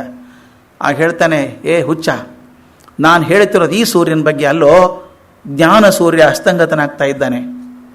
ಮುಂದೆ ಬೇಕು ಅಂದ್ರೆ ಸಿಗೋದಿಲ್ಲ, ಇಡೀ ಮನುಕುಲಕ್ಕೆ ಅಂಥ ಜ್ಞಾನ ಸೂರ್ಯ ಸಿಗೋದು ಸಾಧ್ಯ ಇಲ್ಲ. ಅದು ಗೊತ್ತಿರ್ಬೇಕು ನಿಮಗೆ. ಇನ್ನು ಸ್ವಲ್ಪ ಹೊತ್ತಿಗೆ ಜ್ಞಾನ ಸೂರ್ಯ ಕರೆಗೆ ಹೋಗ್ಬಿಡ್ತಾನೆ, ಹೋಗೋದ್ರೊಳಗೆ ಹಿಡ್ಕೊಳ್ರೋ ಜ್ಞಾನನ ಅಂತಾನೆ. ಧರ್ಮರಾಜ ಸ್ವಲ್ಪ ಬಿಡಿಸಿ ಹೇಳು ಅಂದರೆ ಹೇಳ್ತಾನೆ, ಉತ್ತರಾಯಣ ಪರ್ವಕಾಲ ಬಂತು, ಭೀಷ್ಮರು ತಮ್ಮ ದೇಹ ಬಿಡಬೇಕು ಅಂತ ತೀರ್ಮಾನ ಮಾಡಿಕೊಂಡಿದ್ದಾರೆ. ಜ್ಞಾನ ಸೂರ್ಯ ಅದು, ಜ್ಞಾನದ ಗಣಿ ಅದು, ನಿಮ್ಮ ವಂಶಕ್ಕೆ ಸೇರಿದಂಥ ದೊಡ್ಡ ಗಣಿ ಅದು. ಹರಟೆ ಹೊಡಿತಾ ಕೂತ್ಕೊಂಡು ಜೀವನ ಹಾಳು ಮಾಡ್ಕೋಬೇಡ್ರೋ, ಹೋಗ್ರಿ ಅವ್ರ ಕಡೆ ಹೋಗಿ ಅವ್ರ ಹತ್ರ ಕೂತ್ಕೊಂಡು ಕಲೀರಿ ಅಂತಾನೆ. ಧರ್ಮರಾಜ ಭೀಮ ಎಲ್ಲ ಹೆದರ್ತಾರೆ, ನಾವೇ ಬಾಣ ಹೊಡೆದು ಬಿಡಿಸ್ಬಿಟ್ಟಿದ್ದೀವಿ ಅಜ್ಜನ, ಹೋಗಿ ನಿಂತ್ಕೊಂಡು ರಾಜ್ಯಕ್ಕೆ ಕೋಪ ಬರಲ್ವಾ ಅಂತ. ಕೃಷ್ಣ ಹೇಳ್ತಾ, ನಾನೇ ಕರ್ಕೊಂಡು ಹೋಗಿ, ಎಲ್ಲ ಅವನೇ ಮಾಡಬೇಕು, ನಾನು ಕರ್ಕೊಂಡು ಹೋಗ್ತೀನಿ ಬನ್ನಿ ನಿಮ್ಮನ್ನ ಅಂತಾನೆ. ದೂರ ನಿಂತ್ಕೋತಾರೆ ಇವರು. ಕೃಷ್ಣ ಭೀಷ್ಮರ ಹತ್ರ ಹೋಗಿ ಹೇಳ್ತಾನೆ, ಭೀಷ್ಮ, ನಿನ್ನ ಮೊಮ್ಮಕ್ಕಳೆಲ್ಲ ಬಂದಿದ್ದಾರೆ, ಹೆದರಿ ದೂರ ನಿಂತಿದ್ದಾರೆ, ಕರಿಯೋ ಮಾರಾಯ ಅವ್ರನ್ನ, ಹೆದರಿ ನಿಂತ್ಕೊಂಡಿದ್ದಾರೆ ಅಂತ. ಯಾಕೆ ಹೆದರ್ಕೊಂಡಿದ್ದಾರೆ, ಕರಿಯೋ ಅವ್ರನ್ನ ಇಲ್ಲಿ ಅಂತ ಕರೀತಾನೆ. ಯಾವಾಗ ಹೆದರ್ಕೋಬೇಕಾಗಿತ್ತು ಗೊತ್ತೇನ್ರೋ? ಯುದ್ಧ ಬಿಟ್ಟು ಓಡಿ ಹೋಗಿದ್ರೆ ಹೆದರ್ಕೋಬೇಕಾಗಿತ್ತು ನನ್ನ ಮುಂದೆ ಬರೋದಕ್ಕೆ. ಶೂರಾಗಿ ಯುದ್ಧ ಮಾಡಿದ್ದೀರಿ, ಬಂದು ನಿಂತ್ಕೊಳ್ಳಿ ಮುಂದೆ, ನನಗೇನು ತೊಂದರೆ ಇಲ್ಲ, ಶರಶಯ್ಯ ನನಗೆ ಬೇಕಾಗಿತ್ತಿದು ಅಂತ ಕರೆಸ್ತಾನೆ. ಏನು ಕೃಷ್ಣ ಕರ್ಕೊಂಬಂದೆ ಇವ್ರನ್ನ ಅಂತ ಹೇಳ್ತಾನೆ. ಭೀಷ್ಮ, ನೋಡು, ನೀನೀಗ ಅಸ್ತಂಗತನಾಗಬೇಕು ಅಂತ ತೀರ್ಮಾನ ಮಾಡ್ಕೊಂಡಿದ್ಯಾ, ಆದರೆ ನಿಲ್ಲಿರುವಂಥ ಜ್ಞಾನ ಹಾಗೆ ಹೋಗಬಾರ್ದು. ಆ ಜ್ಞಾನವನ್ನು ಯಾರಿಗಾದರೂ ಸಾಗಿಸ್ಬೇಕು. ನಿನ್ನ ಮನೆತನದ ಕುಡಿ 5 ಜನ ಇಲ್ಲೇ ಇದ್ದಾರೆ ಈಗ ಪಾಂಡವರು, ಅವ್ರಿಗೆ ಕೊಡು, ಯುಧಿಷ್ಠಿರ ಹಿಡ್ಕೋತಾನೆ, ಅವನ ಜ್ಞಾನವನ್ನು ಕೊಡು ಅಂದಾಗ ಭೀಷ್ಮ ಹೇಳ್ತಾನೆ, ನನಗೇನು ಗೊತ್ತಾಗ್ತಾ ಇಲ್ಲಪ್ಪ, ಮರ್ತು ಹೋಗಿದೆ, ನೆನಪಿಲ್ಲ, ನನಗೇನು ಕಲಿಸ್ಲಿ, ನೀನೇ ಇದ್ದೀಯಲ್ವ ಮಾರಾಯ, ನೀನೇ ಹೇಳು ಅಂತ. ನಾನು ಹೇಳೋದೆಲ್ಲ ಹೇಳಿ ಮುಗಿಸಿದ್ದೇನೆ, ನೀ ಹೇಳು, ನಿನ್ನ ವಂಶದ ಆಸ್ತಿ ಇದು, ನೀನು ಪಡ್ಕೊಂಡಂಥ ಜ್ಞಾನ ಇದು, ನೀನು ಪಡ್ಕೊಂಡು ಜ್ಞಾನ ಕೊಡಬೇಕು ಅವರಿಗೆ, ನಾನು ಮರೆತು ಹೋಗ್ತಾ ಇದೆ ಕೃಷ್ಣ ಅಂತಾನೆ. ಚಿಂತೆ ಮಾಡಿಬಿಡ, ನಿನ್ನ ಮನಸ್ಸಲ್ಲಿ ನಾನು ನಿಂತ್ಕೋತೇನೆ, ಆದರೆ ನಿನಗೇನು ತಿಳಿದು ಎಲ್ಲ ಹೇಳು ಅಂಥೇಳಿ ಯುಧಿಷ್ಠಿರ ಇವರೆಲ್ಲರನ್ನು ಕೂಡಿಸಿ ಭೀಷ್ಮರ ಕಡೆಯಿಂದ ಅವರ ಜ್ಞಾನವನ್ನು ಇವ್ರಿಗೆ ಕೊಡಿಸ್ತಾನೆ. ಯಾಕೆ ಈ ಮಾತನ್ನು ಹೇಳಬೇಕು ಅಂದರೆ, ಕೃಷ್ಣ ವ್ಯಕ್ತಿ ನಾಶಕ್ಕೋಸ್ಕರ ಹಿಂದೆ ಮುಂದೆ ನೋಡಿದವನಲ್ಲ, ಜ್ಞಾನ ನಾಶವನ್ನು ಎಂದೂ ಸಹಿಸಲಿಲ್ಲ, ಜ್ಞಾನದ ನಾಶ ಆಗಬಾರ್ದು ಅಂತ. ಇದು ಒಬ್ಬ ದಾರ್ಶನಿಕ, ದೊಡ್ಡ ದಾಂಗುಡಿ ಇಟ್ಟು ನೋಡುವಂಥ ದೂರವನ್ನು ನೋಡುವಂಥ ವ್ಯಕ್ತಿ. ಆತ ಹೇಳ್ತಾನೆ, ಮನುಷ್ಯ ಹೋದ್ರೆ ಹೋಗಲಿ, ಆದರೆ ಮನುಷ್ಯರುವಂಥ ಜ್ಞಾನ ನಾಶ ಆಗಬಾರ್ದು, ಭೀಷ್ಮರಂಥ ಜ್ಞಾನಿಗಳು ಸಿಗೋದು ಸಾಧ್ಯ ಇಲ್ಲ ಅಂತ ಅವ್ರ ಕಡೆಯಿಂದ ಇಸ್ಕೋತಾನೆ. ತಂದು ಕೂಡ ಹಾಗೇನೆ ತನ್ನ ನಿರ್ಯಾಣ ಕಾಲ ಬಂದಾಗ ಉದ್ಧವನ ಕರೆದು ಹೇಳ್ತಾನೆ, ಉದ್ಧವ ನೋಡಪ್ಪ, ನನ್ನ ಹತ್ರ ಏನು ಜ್ಞಾನ ಇದೆಯೋ ನಾನಂತೂ ಹೊರಟೆ, ನಾನು ಇರೋಲ್ಲ ಇನ್ನು, ಆದರೆ ನನ್ನಲ್ಲಿ ಇರುವಂಥ ಜ್ಞಾನ ಹೋಗಬಾರ್ದು, ಆದ್ದರಿಂದ ಬಾ ನಿನಗೆ ಹೇಳ್ತೀನಿ ಅಂತ ಹೇಳಿ ಉದ್ಧವ ಗೀತೆಯನ್ನು ಅವನಿಗೆ ಹೇಳಿ, ನೋಡು ಇರಬೇಡ ನೀನು, ಯಾವ್ದವರು ಬದುಕುಳಿಯಲ್ಲ ಈಗ, ಆದ್ದರಿಂದ ನೀನು ಬದರಿಕಾಶ್ರಮಕ್ಕೆ ಹೋಗು, ಅಲ್ಲಿರುವಂಥ ಋಷಿಮನಿಗಳಿಗೆ ಹೇಳು, ಅಲ್ಲಿ ವಿದುರ ಬರ್ತಾನೆ ಅವನಿಗೆ ಹೇಳು, ಅವನ ಮೂಲಕ ಜಮನಕ್ಕೆ ಮುಟ್ಲಿ, ಇದು ನನಗೆ ಗೊತ್ತಿರುವಂಥ ಜ್ಞಾನ ನನ್ನೊಂದಿಗೆ ನಾಶ ಆಗಿ ಹೋಗಬಾರ್ದು. ಇದು ಎಷ್ಟು ಪ್ರಜ್ಞೆ ಅಲ್ಲ ಇದು, ತಾನು ವ್ಯಕ್ತಿ ದೇಹ ಹೋದ್ರೆ ಹೋಗಲಿ, ಆದರೆ ಇರುವಂಥ ಜ್ಞಾನ ನಾಶ ಆಗಬಾರ್ದು ಅಂತ ಅನ್ನೋದಕ್ಕೆ ಆತ ಉದ್ಧವ ಗೀತೆಯನ್ನು ಕೊಟ್ಟು ಹೋಗುವಂಥದ್ದು. ಹೀಗೆ ಯಾವಾಗಲೂ ಜ್ಞಾನ ರಕ್ಷಣೆಗೋಸ್ಕರ ಕೊನೆವರೆಗೂ ಒದ್ದಾಡದಂಥವನು ಕೃಷ್ಣ. ಇದು ಕೃಷ್ಣ. ಇನ್ನೊಂದು ಅವನ ಮೇಲೆ ಆಪಾದನೆ ಇರುವಂಥದ್ದು, ದ್ರೋಣವಧೆಗೆ ಧರ್ಮರಾಜನಿಂದ ಸುಳ್ಳು ಹೇಳಿಸ್ಲಿಲ್ವೇ, ಇದೊಂದು ಬಹುದೊಡ್ಡ ಚಾರ್ಜ್ ಅವನ ಮೇಲೆ, ಅಶ್ವತ್ಥಾಮೋಹತಃ ಅಂತ ಹೇಳಿಸಿದ್ದು. ಸಂದರ್ಭ ಹೇಗಿತ್ತು? ಫಸ್ಟ್ ಆಫ್ ಆಲ್ ಮೊದಲೇ ಹೇಳಬೇಕಾದದ್ದು, ಇದನ್ನು ಸಾಕಷ್ಟು ಜನ ಪಂಡಿತರು ಗುರುತಿಸಿ ಇದು ಪ್ರಕ್ಷಿಪ್ತ ಭಾಗ ಅಂತ ಹೇಳಿದ್ದಾರೆ. ಅಂದರೆ ವಯಸ್ಸ ಭಾರತದ ಮೊದಲು ಒರಿಜಿನಲ್ ಅಲ್ಲ ಅದು. ಯಾರೋ ಪಂಡಿತರು ಬುದ್ಧಿವಂತರು ಸೇರಿಕೊಂಡು ಕೃಷ್ಣ ಎಷ್ಟು ಬುದ್ಧಿವಂತ ಆಗಿದ್ದ ಅಂತ ತೋರ್ಸೋಕೆ ಸೇರಿಸಿದ್ದು ಅಂತ ಕೆಲವರು ಅಭಿಪ್ರಾಯ ಪಡ್ತಾರೆ. ಅದು ಅಲ್ಲ ಅಂತ ಇಟ್ಕೊಂಡ್ರು ಕೂಡ ಅವನು ಸುಳ್ಳು ಹೇಳಿದ ಪ್ರಯೋಜನ ಆಗಲಿಲ್ಲ. ಕೆಲವರು ತಪ್ಪು ತಿಳ್ಕೊಂಡ್ಬಿಡ್ತಾರೆ. ಅವನು ಮೊದಲು ಭೀಮ ಹೋಗಿ ಹೇಳ್ತಾನೆ, ಯಾಕೆ ಯುದ್ಧ ಮಾಡ್ತೀರಿ ದ್ರೋಣಾಚಾರ್ಯರೇ, ನಿಮ್ಮ ಮಗ ಸತ್ತೋದ ಅಂದ ತಕ್ಷಣ ಶಾಕ್ ಆಗ್ತದೆ ಅವರಿಗೆ. ಆಗ್ಬಿಟ್ಟು ನಾನು ನೋಡ್ತಾರೆ, ಯಾರು ಹೇಳಿದ್ದು? ಭೀಮ. ನಂಬಕ್ಕಾಗಲ್ಲ ಇವನು. ಒಂದು ಧರ್ಮರಾಜ ಹೇಳಿದ್ರೆ ಒಪ್ತೀನಿ ಅಂತಾರೆ. ಧರ್ಮರಾಜ ಹೇಳಿಬಿಡ್ತಾನೆ. ಹೇಳಿದ ತಕ್ಷಣ ಅಷ್ಟೊತ್ತಿಗೆ ಕೊನೆಗೆ ಕುಂಜರ ಅನ್ನೋ ಹೊತ್ತಿಗೆ ಸ್ವಲ್ಪ ನಗಾರಿ ಬಾರಿಸ್ಬಿಡ್ತಾರೆ. ಕೃಷ್ಣ ಶಂಖ ಓದ್ಬಿಡ್ತಾನೆ, ಯಾವುದೂ ಕೇಳಿಸಲ್ಲ. ಆದ್ದರಿಂದ ಹೋಗಿ ನನ್ನ ಮಗ ಸತ್ತ ಅಂತ ಧ್ಯಾನಸ್ಥರಾಗ್ಬಿಡ್ತಾರೆ. ಆಗ ಬಂದು ದುಷ್ಟ ಜೀವನ ತಲೆ ಕತ್ತರಿಸಿ ಹಾಕಿದ ಅಂತ ಹೇಳ್ತಾರೆ. ಇದಲ್ಲ, ಹಾಗಾದದ್ದಲ್ಲ ಅದು. ಧರ್ಮರಾಜ ಹೇಳಿದ ಮೇಲೂ ಯುದ್ಧ ಮಾಡ್ತಾರೆ ದ್ರೋಣಾಚಾರ್ಯರು. ತಮ್ಮ ಅತ್ಯಂತ ನಮಗಿದ್ದಂಥ ಅಸ್ತ್ರಗಳನ್ನು ಜೋರಾಗಿ ಬಾಣ ಬಿಟ್ಟು ಸಾಕಷ್ಟು ಜನನ ಕೊಂದೇ ಬಿಡ್ತಾರೆ. ಯುದ್ಧ ನಿಲ್ಲೋ ಲಕ್ಷಣನೇ ಇಲ್ಲ. ಆದರೆ ಯಾವಾಗ ನಿಂತ್ಕೊಳ್ತೆ ದ್ರೋಣಾಚಾರ್ಯದು ಅಂತಂದರೆ, ಈ ಮನುಷ್ಯ ಮಾಡ್ತಿರುವಂಥ ಕ್ರೌರ್ಯವನ್ನು ನೋಡಿ ಒಬ್ಬ ಬ್ರಾಹ್ಮಣ ತಾನು ಮಂದಿಗೆ ಬುದ್ಧಿ ಹೇಳಬೇಕು, ಜ್ಞಾನ ಕೊಡಬೇಕು ಅಂತ ತಾನೇ ನಿಂತ್ಕೊಂಡು ಇಷ್ಟು ಜನ ಹಾಳು ಮಾಡ್ತಿದ್ದಾನಲ್ಲ, ಕ್ರೌರ್ಯವನ್ನು ತೋರಿಸ್ತಾ ಇದ್ದಾನೆ, ಇದು ಸರಿ ಅಲ್ಲ ಅಂತ ಹೇಳಿ ಸಪ್ತರ್ಷಿಗಳು ಬಂದ್ಬಿಡ್ತಾರೆ. ವಿಶ್ವಾಮಿತ್ರರು, ಭಾರದ್ವಾಜರು, ಗೌತಮರು, ವಶಿಷ್ಠರು, ಅತ್ರಿ ಋಷಿಗಳು, ಭೃಗುಮುನಿಗಳು ಎಲ್ಲರೂ ಬಂದ್ಬಿಡ್ತಾರೆ. ಬಂದು ಹೇಳ್ತಾರೆ, ಏನು ಮಾಡ್ತಿದ್ದಿ ದ್ರೋಣ, ನಿನ್ನ ಕೆಲಸ ಏನು? ಜ್ಞಾನ ಪ್ರಸಾರ ಮಾಡಬೇಕು, ಜ್ಞಾನ ಸೃಷ್ಟಿ ಮಾಡಬೇಕು ನಿನ್ನ ಕೆಲಸ. ಆದರೆ ನೀನು ಮಾಡ್ತಿರೋದು ಜ್ಞಾತಿ ವಧೆ ಮಾಡ್ತಾ ಇದ್ದೀಯ ನೀನು. ಈ ಕ್ರೌರ್ಯ ಕೆಲಸ ನಿನಗಲ್ಲ. ಅದು ಅದು ಇನ್ನೊಂದು ವಿಷಯ ಗೊತ್ತೋ ನಿನಗೆ, ನಿನ್ನ ಆಯುಷ್ಯ ಮುಗಿಯೋಕೆ ಬಂದಿದೆ ಈಗ. ಅವ್ರು ಹೇಳೇ ಬಿಡ್ತಾರೆ, ಆಯುಷ್ಯ ಮುಗಿಯೋಕೆ ಬಂದಿದೆ, ಇನ್ನಾದರೂ ಸ್ವಲ್ಪ ಧರ್ಮದ ಕಡೆ ಮನಸ್ಸು ಮಾಡ್ಕೋ. ಹಿಂದೆ ಧರ್ಮದಲ್ಲೇ ಬೆಳೆದವನು ನೀನು, ಧರ್ಮದಲ್ಲೇ ಬೆಳೆದವನು, ನಡು ಬಿಟ್ಬಿಟ್ಟಿದ್ಯಾ, ಈಗ ಯುದ್ಧಕ್ಕೆ ಬೆನ್ನತ್ತಿದ್ಯಾ, ಬಿಡು ಸಾಕಿನ್ನ ಅಂತ ವರ್ಣನೆ ಮಾಡಿದಾಗ ದ್ರೋಣಾಚಾರ್ಯರಿಗೆ ಸಾಕು ಅನಿಸ್ಬಿಡ್ತದೆ. ಶಸ್ತ್ರತ್ಯಾಗ ಮಾಡಿ ಧ್ಯಾನಸ್ಥರಾಗಿ ಕೂತ್ಕೊಂಡ್ಬಿಡ್ತಾರೆ. ಆ ಧ್ಯಾನಸ್ಥರಾಗಿ ಕೂತ್ಕೊಂಡಾಗ ದುಷ್ಟೋದ್ಯಮನ ಬಂದು ತಲೆ ಶಿರಚ್ಛೇದ ಮಾಡ್ತಾನೆ. ಅಂದರೆ ಇವ್ರು ಹೇಳಿದ ತಕ್ಷಣ, ಯುಧಿಷ್ಠಿರ ಹೇಳಿದ ತಕ್ಷಣ ಅವರು ಧ್ಯಾನಸ್ಥರಾದರು, ಆ ಕೊಂದು ಹಾಕ್ತರು ಅಂತಿಲ್ಲ. ಆತ ಯುದ್ಧ ಮಾಡೇ ಮಾಡ್ತಾರೆ. ಅದರಿಂದ ಮೊದಲನೇ ಭಾಗ ಇದು ಪ್ರಕ್ಷಿಪ್ತ ಭಾಗ, ಮೂಲ ಭಾರತದಲ್ಲಿ ಇಲ್ಲ ಅಂತ ಸಾಕಷ್ಟು ಜನ ವಿದ್ವಾಂಸರು ಹೇಳ್ತಾರೆ. ಇದೇ ಅಂದ್ಕೊಂಡ್ರು ಕೂಡ ಒಂದು ಜಸ್ಟಿಫಿಕೇಶನ್ ಇದೆ ಇದಕ್ಕೆ.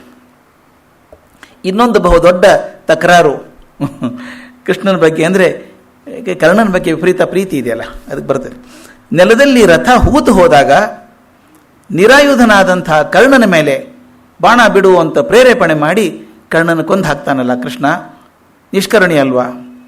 ಧರ್ಮದ ನಿಯಮಗಳನ್ನು ಮೀರಲಿಲ್ವ ಅವನು ಅಂತ ಬರ್ತದೆ. ಆದರೆ ಆದದ್ದು ಹಾಗಲ್ಲ. ಅದೇನು ಆದದ್ದು ಅಂತ ವ್ಯಾಸ ಭಾರತದಲ್ಲಿ ನೋಡಬೇಕು, ಭಾಳ ಚಂದ ಇದೆ. ರಥ ಸಿಕ್ಕಾಕೊಂಡ್ಬಿಡುತ್ತೆ, ಅದೇನು ತಪ್ಪಿಲ್ಲ, ರಥ ಸಿಕ್ಕಾಕೊಂಡ್ಬಿಡ್ತದೆ. ಆವಾಗ ಕರ್ಣ ಕೆಳಗಿಡಿದು ತನ್ನ ಭುಜವನ್ನು ರಥಕ್ಕೆ ಕೊಟ್ಟು ಎತ್ತಿ ಕೈ ಮಾಡಿ ಹೇಳ್ತಾನೆ, ಅರ್ಜುನ ಸ್ವಲ್ಪ ತಡಿ, ನಿರಾಯುಧನ ಮೇಲೆ ಕೈ ಮಾಡೋದು ಧರ್ಮ ಅಲ್ಲ, ಒಬ್ಬ ಯೋಧನ ಧರ್ಮ ಅಲ್ಲ ಅಂತ ಹೇಳ್ತಾನೆ. ಹೇಳಿದಾಗ ಕೃಷ್ಣ ಮಾತಾಡ್ತಾನೆ, ಅರ್ಜುನ ಮಾತಾಡಲ್ಲ. ಏನು ಚಂದ ಮಾತಾಡ್ತಾನೆ ರೀ. ಹೇಳ್ತಾನೆ, ಓಹೋ ನಿನಗೆ ಧರ್ಮ ಅಂತ ಒಂದು ಇದೆ ಅನ್ನೋದು ನೆನಪಾಯ್ತೇನಪ್ಪ ಈಗ? ಧರ್ಮ ಅಂತಿದೆ ನೆನಪಾಯ್ತಾ ನಿನಗೀಗ? ಆಶ್ಚರ್ಯಲ್ಲೋ, ಕಪಟದಿಂದ ಪಾಂಡವರನ್ನು ಅರಗಿನ ಮನೆಯಲ್ಲಿ ಸುಡೋಕೆ ಅಭಿಪ್ರಾಯ ಕೊಟ್ಟಾಗ ಧರ್ಮದ ನೆನಪಾಗಲಿಲ್ಲ ನಿನಗೆ? ಭೀಮನಿಗೆ ವಿಷ ಹಾಕಿ ಕೊಲ್ಲಬೇಕು ಅಂತ ಹೋದಾಗ ಧರ್ಮದ ನೆನಪಾಗಲಿಲ್ಲ? ವನವಾಸಿ ಮುಗಿಸಿ ಬಂದ ಮೇಲೆ ಪಾಂಡವರಿಗೆ ಅರ್ಧ ರಾಜ್ಯ ಕೊಡಬೇಕು ಅಂತ ರಾಜನಿಗೆ ಹೇಳಬೇಕು ಅಂತ ಅನ್ನಿಸ್ತಿಲ್ಲ ನಿನಗೂ? ಅದು ಧರ್ಮ ಆಯ್ತಲ್ಲ. ದ್ರೌಪದಿಯನ್ನು ಒಂಟಿ ವಸ್ತ್ರದಲ್ಲಿ ಎಳ್ಕೊಂಡು ಬಂದು ಅಪಮಾನ ಮಾಡೋಕ್ಕೆ ಹೋದಾಗ ಪ್ರೋತ್ಸಾಹ ಮಾಡಿದಲ್ಲ ದುರ್ಯೋಧನನಿಗೆ, ಅದು ಧರ್ಮನೋ ಅಧರ್ಮನೋ? ಬೇರೆ ಗಂಡನ್ನು ಆರಿಸ್ಕೊ ಅಂದೆಲ್ಲ ನಿನಗೆ ಆಕೆಗೆ. ಈಗ ಕೃಷ್ಣನಿಗೂ ಗೊತ್ತಿದೆ, ಈಗ ಯುದ್ಧದಕ್ಕಿಂತ ಮೊದಲು ಹೇಳಿದ್ದಾನೆ, ನನಗೆ ಮೊದಲೇ ಗೊತ್ತಿತ್ತು ನಾನು ಪಾಂಡುಪುತ್ರ ಅಂತ ಹೇಳಿದ್ದಾನೆ ಇವನು. ಈಗ ಹೇಳ್ತಾನೆ, ಇನ್ನೂ ನಾಚಿಕೆ ಬರಬೇಕು ನಿನಗೆ. ಯಾರಾಕೆ? ನಿಮ್ಮ ತಮ್ಮಂದ್ರೆ ಹೆಂಡತಿ, ಆಕೆ ಹತ್ರ ಹೀಗೆ ನಡ್ಕೋಬೇಕಾ ರಾಕ್ಷಸರ ಹಾಗೆ? ಇನ್ನು ಬೇರೆ ಗಂಡನ ಆರಿಸ್ಕೋ ಅಂತ ಹೇಳ್ತೀಯಲ್ಲ, ಆಗ ಧರ್ಮ ಎಲ್ಲಿತ್ತು ನಿಂದು? ದ್ರೌಪದಿಗೆ ಬೋಧಿಸುವಾಗ ಅಭಿಮನ್ಯುವನ್ ಹಿಂದಿಂದ ಬಂದು ಅವನು ಬಿಲ್ ಕಡಿಬೇಕಾದ್ರೆ ನಿನ್ನ ಧರ್ಮ ಎಲ್ಲಿತ್ತು ಅಂತ ಒಂದೊಂದು ಪಟ್ಟಿ ಮಾಡಿ ಕೃಷ್ಣ ಕೇಳಿದಾಗ ಕರ್ಣನಿಗೆ ನಾಚಿಕೆ ಆಯ್ತಂತೆ. ತಲೆ ತಗ್ಸ್ಕೊಂಡ್ಬಿಟ್ಟು ಮಾತು ಬಂದ್ ಮಾಡಿದ್ದಂತೆ. ಎಷ್ಟು ಚಂದಿದೆ ಮಾತದು. ಲಜ್ಜೆಯ ವನತೋ ಭೂತ್ವಾಂ ಓತ್ತರಂ ಕಿಂಚಿದುಕ್ತವಾನ್. ನಾಚಿಕೆಯಿಂದ ತಲೆ ಕೆಳಗೆ ಮಾಡಿದ, ಮುಂದೆ ಮಾತಾಡೋಕ್ಕೆ ಮಾತೇ ಇಲ್ಲ ಅವನ ಕಡೆ, ಕರ್ಣನ ಕಡೆಯಿಂದ. ಅದು ಇನ್ನೊಂದು ವಿಷಯ ಗೊತ್ತಾಗಬೇಕು. ಇಷ್ಟಾದರೂ ಕೂಡ ಅವನು ನಿರಾಯುಧನಾದಾಗ ಕೊಲ್ಲಿಲ್ಲ ಅರ್ಜುನ, ಅದು ಗೊತ್ತಿರಬೇಕು ನಿಮಗೆ. ಅವನು ರಥ ಸರಿಪಡಿಸ್ಕೊಂಡು ರಥದಲ್ಲಿ ಕೂತು ಯುದ್ಧ ಮಾಡ್ತಾನೆ. ಯುದ್ಧ ಮಾಡುವಾಗಲೇ ಕರ್ಣನ ಹತ್ಯೆ ಆದದ್ದು. ಆದ್ದರಿಂದ ನಿರಾಯುಧನಾದಾಗ ಬಿಲ್ಲು ಬಾಣ ಇಲ್ಲದೆ ಹೋದಾಗ ಕೊಂದದ್ದಲ್ಲ. ಕುಮಾರವ್ಯಾಸ ಭಾರತದಲ್ಲಿ ಕೂಡ ಹಾಗೆ ಇಟ್ಕೊಂಡಿದ್ದಾನೆ ಪುಣ್ಯಕ್ಕೆ. ಅವನು ಸ್ವಲ್ಪ ಕರುಣೆಯಿಂದ ಏನು ಮಾಡಿದ್ದಾನೆ ಗೊತ್ತಾ? ಅಲ್ಲಿ ವ್ಯಾಸರದಲ್ಲಿ ಅದು ಕರುಣೆಗೆ ಅವಕಾಶ ಇಲ್ಲ. ಅದು ಅವ್ರು ಹೇಳ್ತಾರೆ, ಯುದ್ಧ ಮಾಡ್ತಾನೆ ಅವನು ಹೊಡೆದ, ಅರ್ಜುನ ಹೊಡೆದ, ಅವಾಗ ಕರ್ಣನ ತಲೆ ಹಾರು ಹೋಯ್ತು ಅಂತ ಹೇಳ್ತಾರೆ. ಇಲ್ಲಿ ಕುಮಾರವ್ಯಾಸ ಸ್ವಲ್ಪ ರೊಮ್ಯಾಂಟಿಕ್ ಟಚ್ ಕೊಟ್ಟಿದ್ದಾನೆ. ಏನು ಅಂದರೆ, ಎಲ್ಲ ಯುದ್ಧ ಮಾಡ್ತಾ ಇದ್ದಾನೆ, ಮಾಡ್ತಿರ್ಬೇಕಾದ್ರೆ ಅನ್ನಿಸ್ತು, ಅಯ್ಯೋ ಅವ್ರಿಗೆ ಕೃಷ್ಣ ಇದ್ದಾನೆ, ರಕ್ಷಣೆ ಮಾಡ್ತಾನೆ, ನನ್ನ ರಾಜನಿಗೆ ಯಾರೂ ಇಲ್ಲಲ್ಲಪ್ಪ ದುರ್ಯೋಧನನಿಗೆ, ಅಯ್ಯೋ ದುರ್ಯೋಧನ ಪಾಪ ಅನಾಥ ಆಗಿ ಹೋಗ್ತಾನೆ ಅಂತ ಕಣ್ಣಲ್ಲಿ ನೀರು ತುಳುಕ್ತಾ ಇತ್ತಂತೆ. ಸ್ವಲ್ಪ ಧ್ಯಾನಿಸ್ತಾದ, ಆಗ ತಲೆ ಹಾರ್ತು ಅಂತ ಒಂದು ಹೇಳ್ತಾರೆ.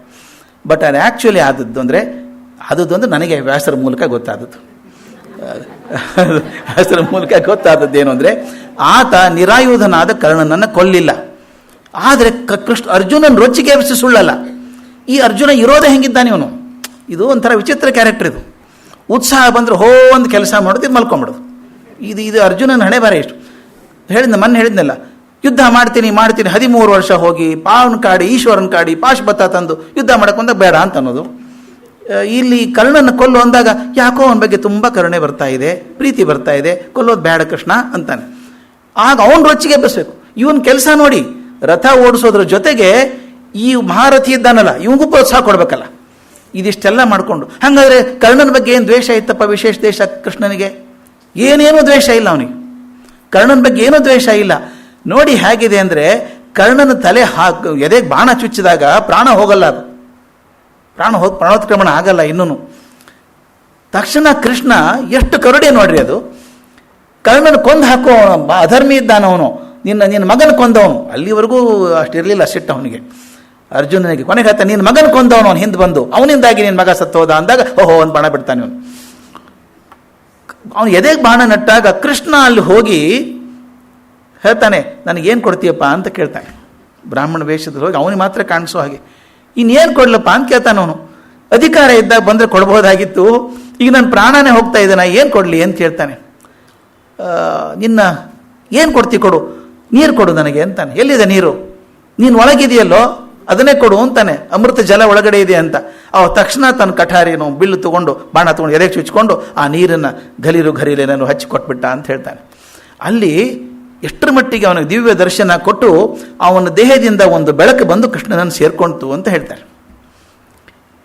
ಎಷ್ಟು ವಿಚಿತ್ರ ಅನಿಸುತ್ತಲ್ಲ ಇದು. ಒಂದು ಕಡೆ ಕೊಂದು ಹಾಕೋವನ ಅಂತ ಹೇಳಿದ್ದು ಕರೆಕ್ಟು, ಅವನು ಸಾಯಾವತಿ ಹೋಗಿ ದಿವ್ಯ ದರ್ಶನ ಕೊಟ್ಟು ಅವನು ಸದ್ಗತಿ ಕೊಟ್ಟದ್ದು ಕರೆಕ್ಟ್. ಅಂದರೆ ಕೃಷ್ಣನಿಗೆ ಯಾರ ಬಗ್ಗೆ ವೈಯಕ್ತಿಕವಾಗಿ ದ್ವೇಷ ಆಗಲಿ ಪ್ರೀತಿ ಆಗಲಿ ಇಲ್ಲ. ಧರ್ಮದ ಪರವಾಗಿದ್ದರೆ ನಾನು ನಿನ್ನ ಜೊತೆಗಿರ್ತೇನೆ, ಅಧರ್ಮ ಆಗಿದ್ದರೆ ನೀನು ಶಿಕ್ಷೆ ಕೊಡ್ತೇನೆ, ನೀ ಮಾಡಿದ ತಪ್ಪಿಗೆ ಶಿಕ್ಷೆ ಸಿಗಲೇಬೇಕು.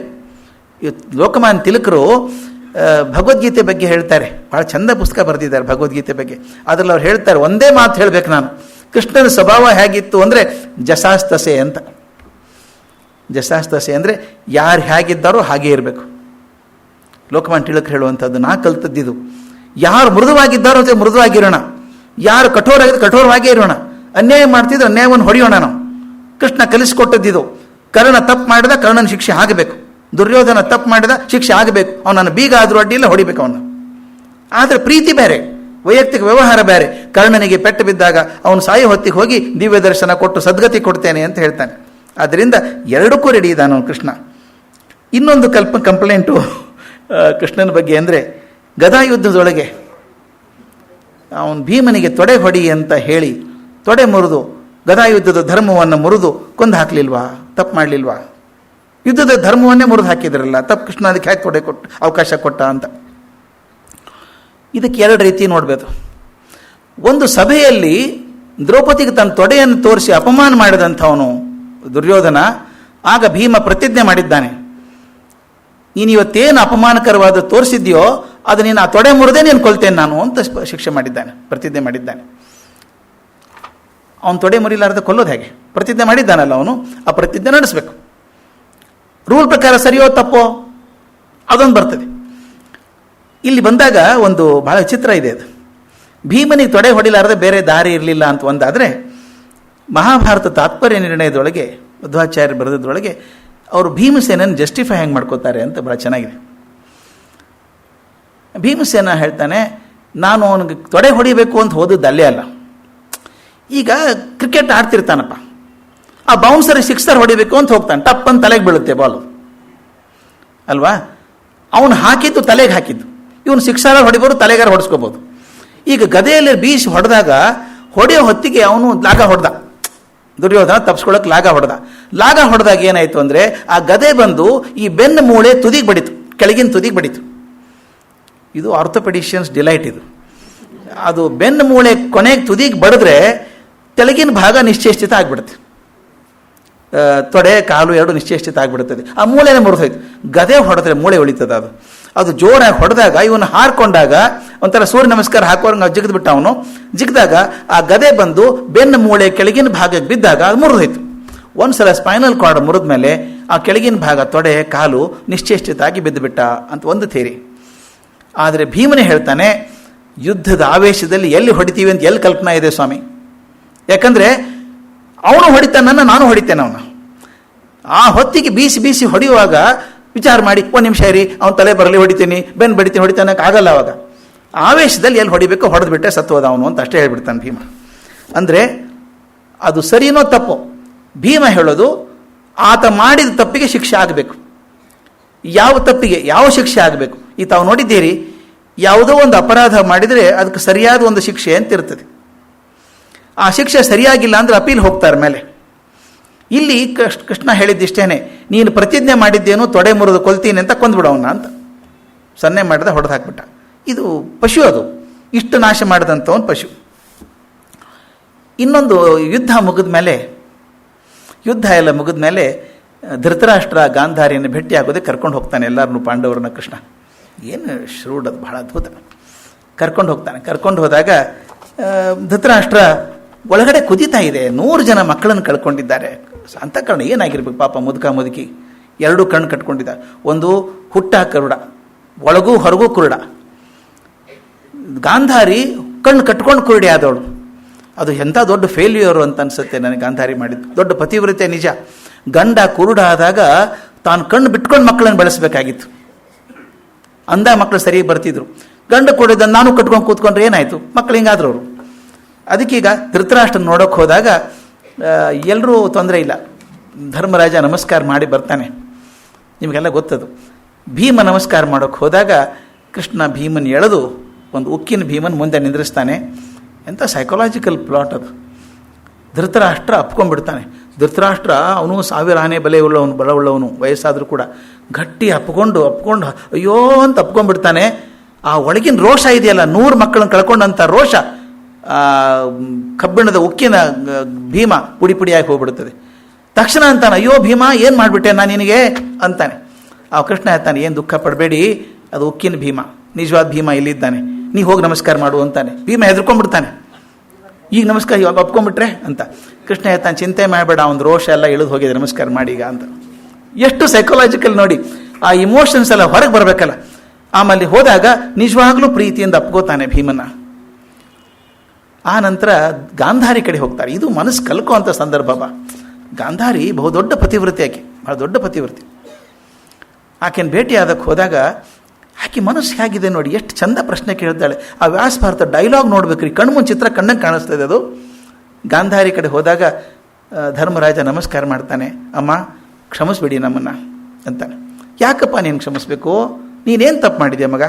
ತಪ್ಪೇನು ಮಾಡಿಲ್ಲಪ್ಪ, ನನ್ನ ಮಕ್ಕಳೆಲ್ಲ ಅಧರ್ಮಿಗಳು, ನೀವು ಧರ್ಮದ ದಾರಿಯಲ್ಲಿದ್ದೀರಿ, ಆದ್ದರಿಂದ ಅವ್ರ ಶಿಕ್ಷೆ ಸರಿ ಆಯ್ತು ಬಿಡು, ನಿಂದೇನು ತಪ್ಪಿಲ್ಲಪ್ಪ ಮಾರಾಯ ಅಂತ ಕಳಿಸ್ತಾಳೆ ತಾಯಿ.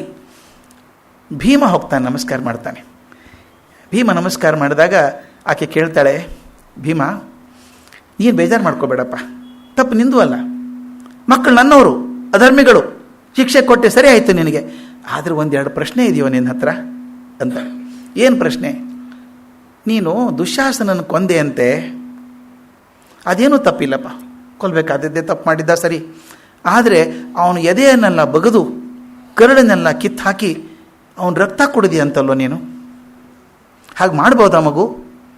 ಯುದ್ಧದ ನಿಯಮ ಮೀರಿದಂಗೆ ಆಯ್ತಲ್ಲೋ, ವೈರಿ ಸತ್ತ ತಕ್ಷಣ ನೀನು ದ್ವೇಷ ಮುಗಿಬೇಕಲ್ಲೋ, ರಕ್ತ ಕುಡಿದೆ ಅಂತೆ, ಇದು ಪೈಶಾಚಿಕ ಕೃತ್ಯ ಅಲ್ವಾ, ಇದನ್ನು ಯಾಕೋ ಮಾಡಿದೆ ನೀನು ಅಂತ ಕೇಳಿದಾಗ ಭೀಮ ಹೇಳ್ತಾನೆ, ಅಮ್ಮ ನಾನು ರಕ್ತ ಕುಡಿಲಿಲ್ಲ,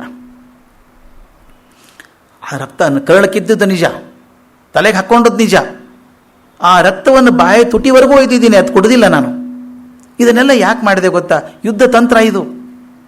ಬನ್ರೋ, ಯಾರು ಧೈರ್ಯ ಇದೆ ಬನ್ರೋ, ಉಳಿಸ್ಕೊಳ್ರು ನೋಡು ದುಶ್ಯಾಸನನ್ನ ಅಂತ ಕೂಗ್ತಾ ಇದ್ದೆ ನಾನು. ಈ ರುದ್ರಾವೇಶ ನೋಡಿದಾಗ ಒಬ್ಬರಿಗೊಂದು ಹೆಜ್ಜೆ ಮುಂದಿಡೋಕೆ ಧೈರ್ಯ ಬರಲಿಲ್ಲ. ಅರ್ಧಕ್ಕರ್ಧ ಜನ ಭಾವನಾತ್ಮಕ ಸತ್ತೋಗ್ಬಿಟ್ರು ಅವರು. ಯುದ್ಧ ತಂತ್ರ ಅಮ್ಮ ಅದು, ರಕ್ತ ಕುಡಿಬೇಕು, ನಾನು ಮನುಷ್ಯ ಇದ್ದೇನೆ, ರಾಕ್ಷಸ ಅಲ್ಲ, ಹಿಂಗೆ ತೊಗೊಂಡು ಹೋದೆ, ತುಟಿವರೆಗೂ ಕುಡ್ದಿಲ್ಲ, ಅವನ್ನ ಕುಡ್ದಿದ್ದೀನಿ ಅಂತ ಭ್ರಮೆ ಬರೋ ಹಾಗೆ ಮಾಡಿದೆ, ಆದ್ದರಿಂದ ಕುಡ್ದಿಲ್ಲ ನಾನು ಅಂತಾನೆ. ಆಯ್ತು ಬಿಡು, ಸಮಾಧಾನ ಆಯಿತು. 2ನೇ ಪ್ರಶ್ನೆ ಕೂಡ ಇನ್ನೊಂದಿದೆ, ಆ 100ರಲ್ಲಿ ಒಬ್ಬರನ್ನಾದರೂ ಉಳಿಸ್ಬೋದಾಗಿತ್ತಲ್ಲೋ ತಾಯಿ, 100 ಜನ ಒಬ್ಬರು ಇಲ್ದಂಗೆ ಆಯ್ತಲ್ಲೋ, ನನಗೆ ಒಬ್ಬನಾದರೂ ಉಳಿಸ್ಬೋದಾಗಿತ್ತಲ್ಲೋ ಅಂತ ಕೇಳಿದಾಗ ಭೀಮ ಹೇಳೋ ಮಾತು, ಅಮ್ಮ 100ರಲ್ಲಿ ಒಬ್ಬನೂ ಧರ್ಮದ ಪರವಾಗಿರಲಿಲ್ಲಲ್ಲಮ್ಮ. ಎಷ್ಟು ಚಂದ ನೇರ ಮಾತು. 100ರಲ್ಲಿ ಒಬ್ಬನೂ ಧರ್ಮದ ಪರವಾಗಿರಲಿಲ್ಲಲ್ಲ, ಯಾರನ್ನು ಉಳಿಸ್ಲಿ ನಾನು? ಯಾರೂ ಇರೋಕೆ ಅರ್ಹರಾಗಿಲ್ಲ. ಆಯ್ತು ಬಿಡಪ್ಪ ಮಗು, ಅದು ಸರಿನೇ.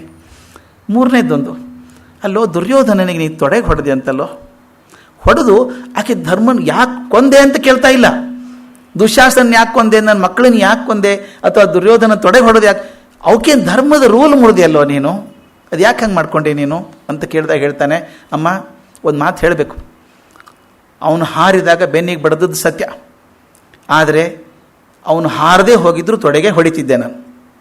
ನೇರ ಮಾತು ಭೀಮಂದು. ಯಾಕೆ ಹೊಡಿತಿದ್ದೆ ಅಂದರೆ ಅವನು ಅನ್ಯಾಯ ಮಾಡಿದ್ದಾನೆ, ನನ್ನ ಹೆಂಡತಿಗೆ ಅಪಮಾನ ಮಾಡಿದ್ದಾನೆ, ಬರೀ ಹೆಂಡತಿ ಅಲ್ಲ ಇಡೀ ಸಾಮ್ರಾಜ್ಞಿ ಆಕೆ, ಆ ಸಾಮ್ರಾಜ್ಞಿಗೆ ಅಪಮಾನ ಮಾಡಿದ್ದಾನೆ.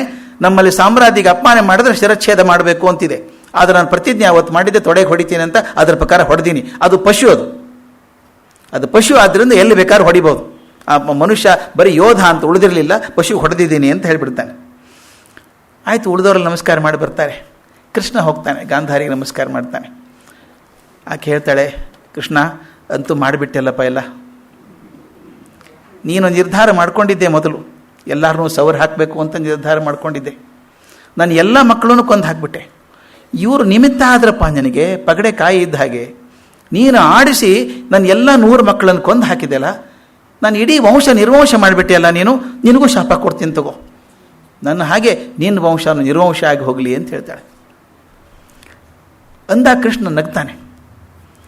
ನಗ್ತಿಯಲ್ಲೋ ಮಾರಾಯ, ನಾ ಕೊಟ್ಟ ಶಾಪ ಅಲ್ವೇನೋ ಅಂತ ಕೇಳ್ತಾಳೆ. ಯಾಕಂದ್ರೆ ಕೃಷ್ಣ ಯಾವಾಗಲೂ ನಗುನೇ, ಅಳುಮುಖ ಕೃಷ್ಣಂದಿಲ್ಲೇ ಇಲ್ಲ. ಯಾಕೋ ನಗ್ತಿಯಲ್ಲೋ ಕೃಷ್ಣ ಅಂದ್ರೆ ಹೇಳ್ತಾನೆ, ಅಮ್ಮ ನೀನು ಮಾಡಿದ್ದು ಶಾಪ ಅಲ್ಲಮ್ಮ, ಅದು ಒಬ್ಬ ಮಹಾನ್ ಪತಿವ್ರತಿಯ ಆಶೀರ್ವಾದ ನನಗದು.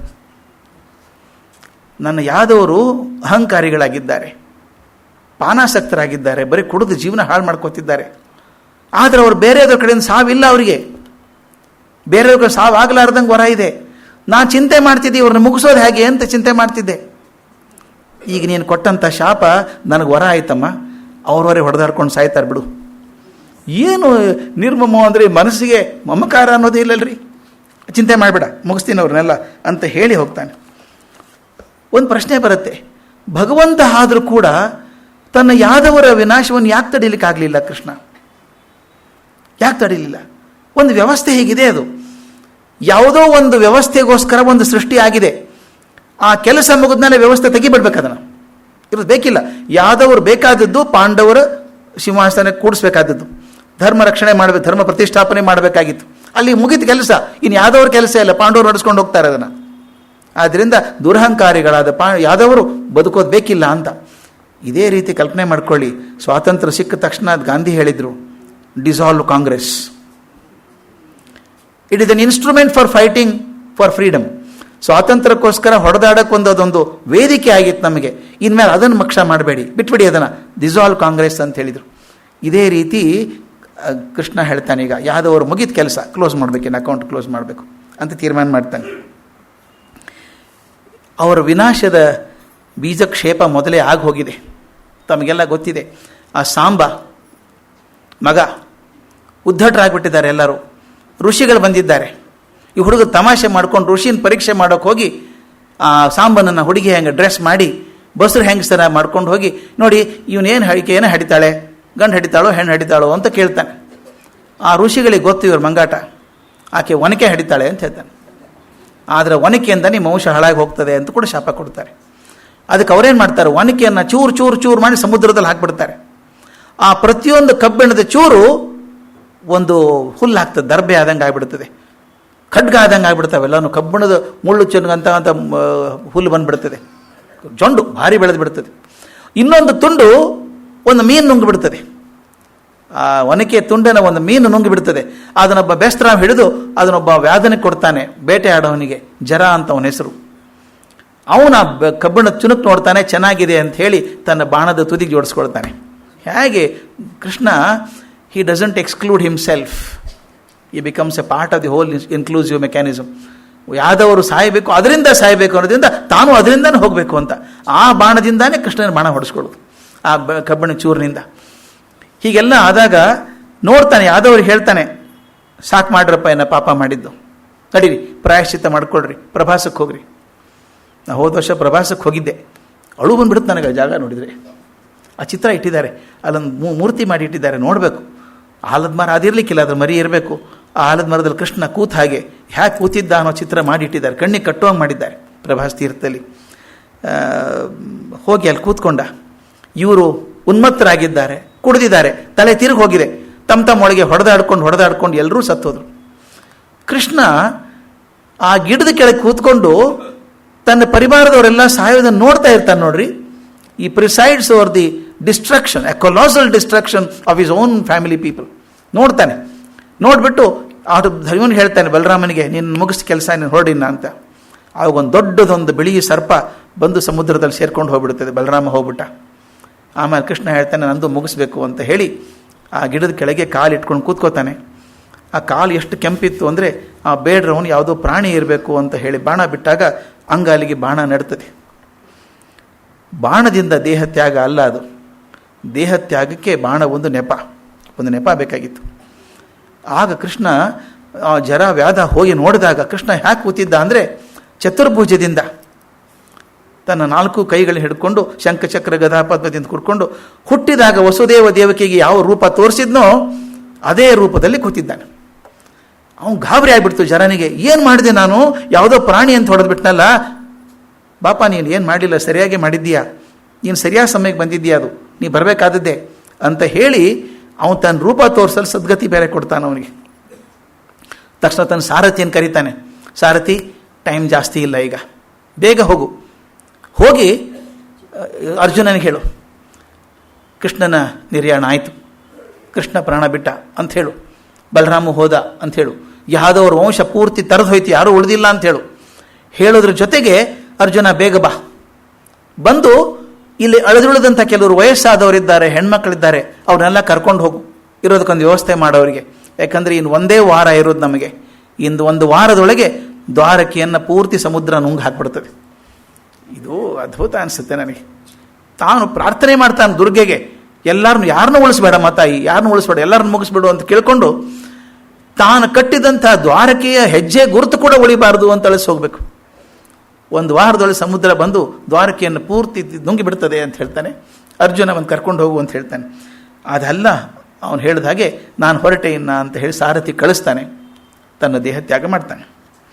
ಕೃಷ್ಣನ ಇಚ್ಛೆಯಂತೆ ಎಲ್ಲ ನಡೀತದೆ. ಕೃಷ್ಣನ ಮಗ ಪ್ರದ್ಯುಮ್ನ, ಅವನ ಮಗ ಅನಿರುದ್ಧ, ಅನಿರುದ್ಧನ ಮಗ ವಜ್ರ, ವಜ್ರ ಅವನು ಅದೇನು ಉಳಿದಿತ್ತೋ ರಾಜ್ಯ ಅದಕ್ಕೆ ಅವನು ರಾಜನಾಗಿ ಉಳ್ಕೋತಾನೆ. ಅಲ್ಲಿಗೆ ಕೃಷ್ಣಾವತಾರ ಮುಗಿತದೆ. ಕೃಷ್ಣಾವತಾರ ಮುಗಿದ್ರೆ ಕೃಷ್ಣ ಕೊಟ್ಟಂಥ ಕಾಣಿಕೆ ಇನ್ನೂ ಮುಗಿದಿಲ್ಲ. ಅವನು ಕೊಟ್ಟಂಥ ಕಾಣಿಕೆ ಇನ್ನೂ 10,000 ವರ್ಷ ಆದರೂ ಅಷ್ಟೇ ತಾಜಾ ಆಗಿರ್ತದೆ. ಅವನು 3 ನಮಗೆ ಕಾಣಿಕೆ ಕೊಟ್ಟಂಥದ್ದು. ಯುದ್ಧ ಕಾಲದಲ್ಲಿ ಅರ್ಜುನನಿಗೆ ಕೊಟ್ಟಂಥ ಭಗವದ್ಗೀತೆ ಅನನ್ಯವಾದಂಥ ಗ್ರಂಥ. 700 ಶ್ಲೋಕಗಳಲ್ಲಿ ಒಂದು ಇಡೀ ಸಮಾಜ, ಮನುಷ್ಯ ಕುಲ ಹೇಗೆ ಬದುಕಬೇಕು, ಹೇಗೆ ಬದುಕಿದರೆ ಜೀವನ ಸಾರ್ಥಕ ಆದೀತು, ಹೇಗೆ ಬದುಕಿದರೆ ಪರಮಾತ್ಮನ ಸರ್ವಶ್ರೇಷ್ಠ ಸೃಷ್ಟಿಯಾದಂಥ ಮನುಷ್ಯ ತನ್ನ ಜೀವನವನ್ನು ಹಾಳು ಮಾಡ್ಕೋತಾನೆ ಅನ್ನೋದೊಂದು ಎಳೆಯಾಗಿ ಬರೆದು 700 ಶ್ಲೋಕಗಳಲ್ಲಿ ಕೊಟ್ಟಿದ್ದಾನೆ. ಇನ್ನೊಂದು ಅನುಗೀತ ಅಂತ ಬರ್ತದೆ. ಅನುಗೀತ ಅಂದರೆ ಎಲ್ಲ ಮುಗಿದು ಯುದ್ಧ ಆಗಿ ಧರ್ಮರಾಜ ಸಿಂಹಾಸನ ಮೇಲೆ ಕೂತಿದ್ದಾನೆ. ಕೃಷ್ಣ ದ್ವಾರಕೆಗೆ ಹೊರಟಾಗ ಅರ್ಜುನ ಹೇಳ್ತಾನೆ, ಕೃಷ್ಣ ಅವತ್ತು ಯುದ್ಧದ ಸಂದರ್ಭದಲ್ಲಿ ನನಗೆ ಭಗವದ್ಗೀತೆ ಹೇಳಿದ್ದೆ ನೀನು, ಅದು ಮರ್ತು ಹೋಗ್ತಾ ಇದೆ ನನಗೆ, ಇನ್ನೊಂದು ಸಲ ಹೇಳು ಅಂತಾನೆ. ಅವನು ಛೇಡಿಸ್ತಾನೆ ಅರ್ಜುನನ, ಮರ್ತೇ ಹೋದಿ ಆ ದಡ್ಡ, ನಿನಗೆ ಹೇಳಲೇಬಾರ್ದಾಗಿತ್ತು ನಾನು ಅಂತ ಛೇಡಿಸ್ಬಿಟ್ಟು, ಅದು ನನಗೂ ಹೇಳೋಕೆ ಬರ್ತೋ ಇಲ್ಲ ಗೊತ್ತಿಲ್ಲಪ್ಪ, ಆಗ ಇಂಟ್ಯೂಷನ್ ಅದು, ಅವಾಗ ಏನು ಸ್ಫೂರ್ತಿಯಲ್ಲಿ ಹೇಳಿಬಿಟ್ಟಿದ್ದೆ ಅದೇ ಮಾತು ಬರ್ತದೆ ಅನ್ಕೋಬೇಡ ಅಂತ ಹೇಳಿ ಕೂಡಿಸಿ ಹೇಳ್ತಾನೆ ಮತ್ತೊಮ್ಮೆ. ಅದು ಭಗವದ್ಗೀತೆಗಿಂತ ಉದ್ದ ಇದೆ. ಭಗವದ್ಗೀತೆ 700 ಶ್ಲೋಕ ಆದರೆ ಅನುಗೀತೆ 1056 ಶ್ಲೋಕ, 1056 ಶ್ಲೋಕಾಸ್ ಪೂರ್ತಿ ಹೇಳ್ತಾನೆ. ಅದು ಎಷ್ಟು ಚೆನ್ನಾಗಿದೆ, ಇನ್ನೂ ವಿಸ್ತಾರವಾಗಿ ಕಥೆಗಳ ಮೂಲಕ ಪರೋಕ್ಷರ ಆಗ್ತದೆ. ಒಬ್ಬ ಮನುಷ್ಯ ಹೇಳ್ತಾನೆ, ನಾನು ಎಲ್ಲೆಲ್ಲಿ ಕಲಿತೆ, ನಾನು ಗಾಳಿಯಿಂದ ಕಲಿತೆ, ಸೂರ್ಯನಿಂದ ಕಲಿತೆ, ಚಂದ್ರನಿಂದ ಕಲಿತೆ ಅಂತ ಹೇಳಿ ಮನುಷ್ಯ ಬದುಕಿರುವಾಗ ಹೇಗೆ ಎಲ್ಲಿಂದ ಕಲಿಬೇಕು ಅಂತ ಅಷ್ಟು ಅದ್ಭುತವಾಗಿ ಅನುಗೀತೆಯನ್ನು ಹೇಳ್ತಾನೆ.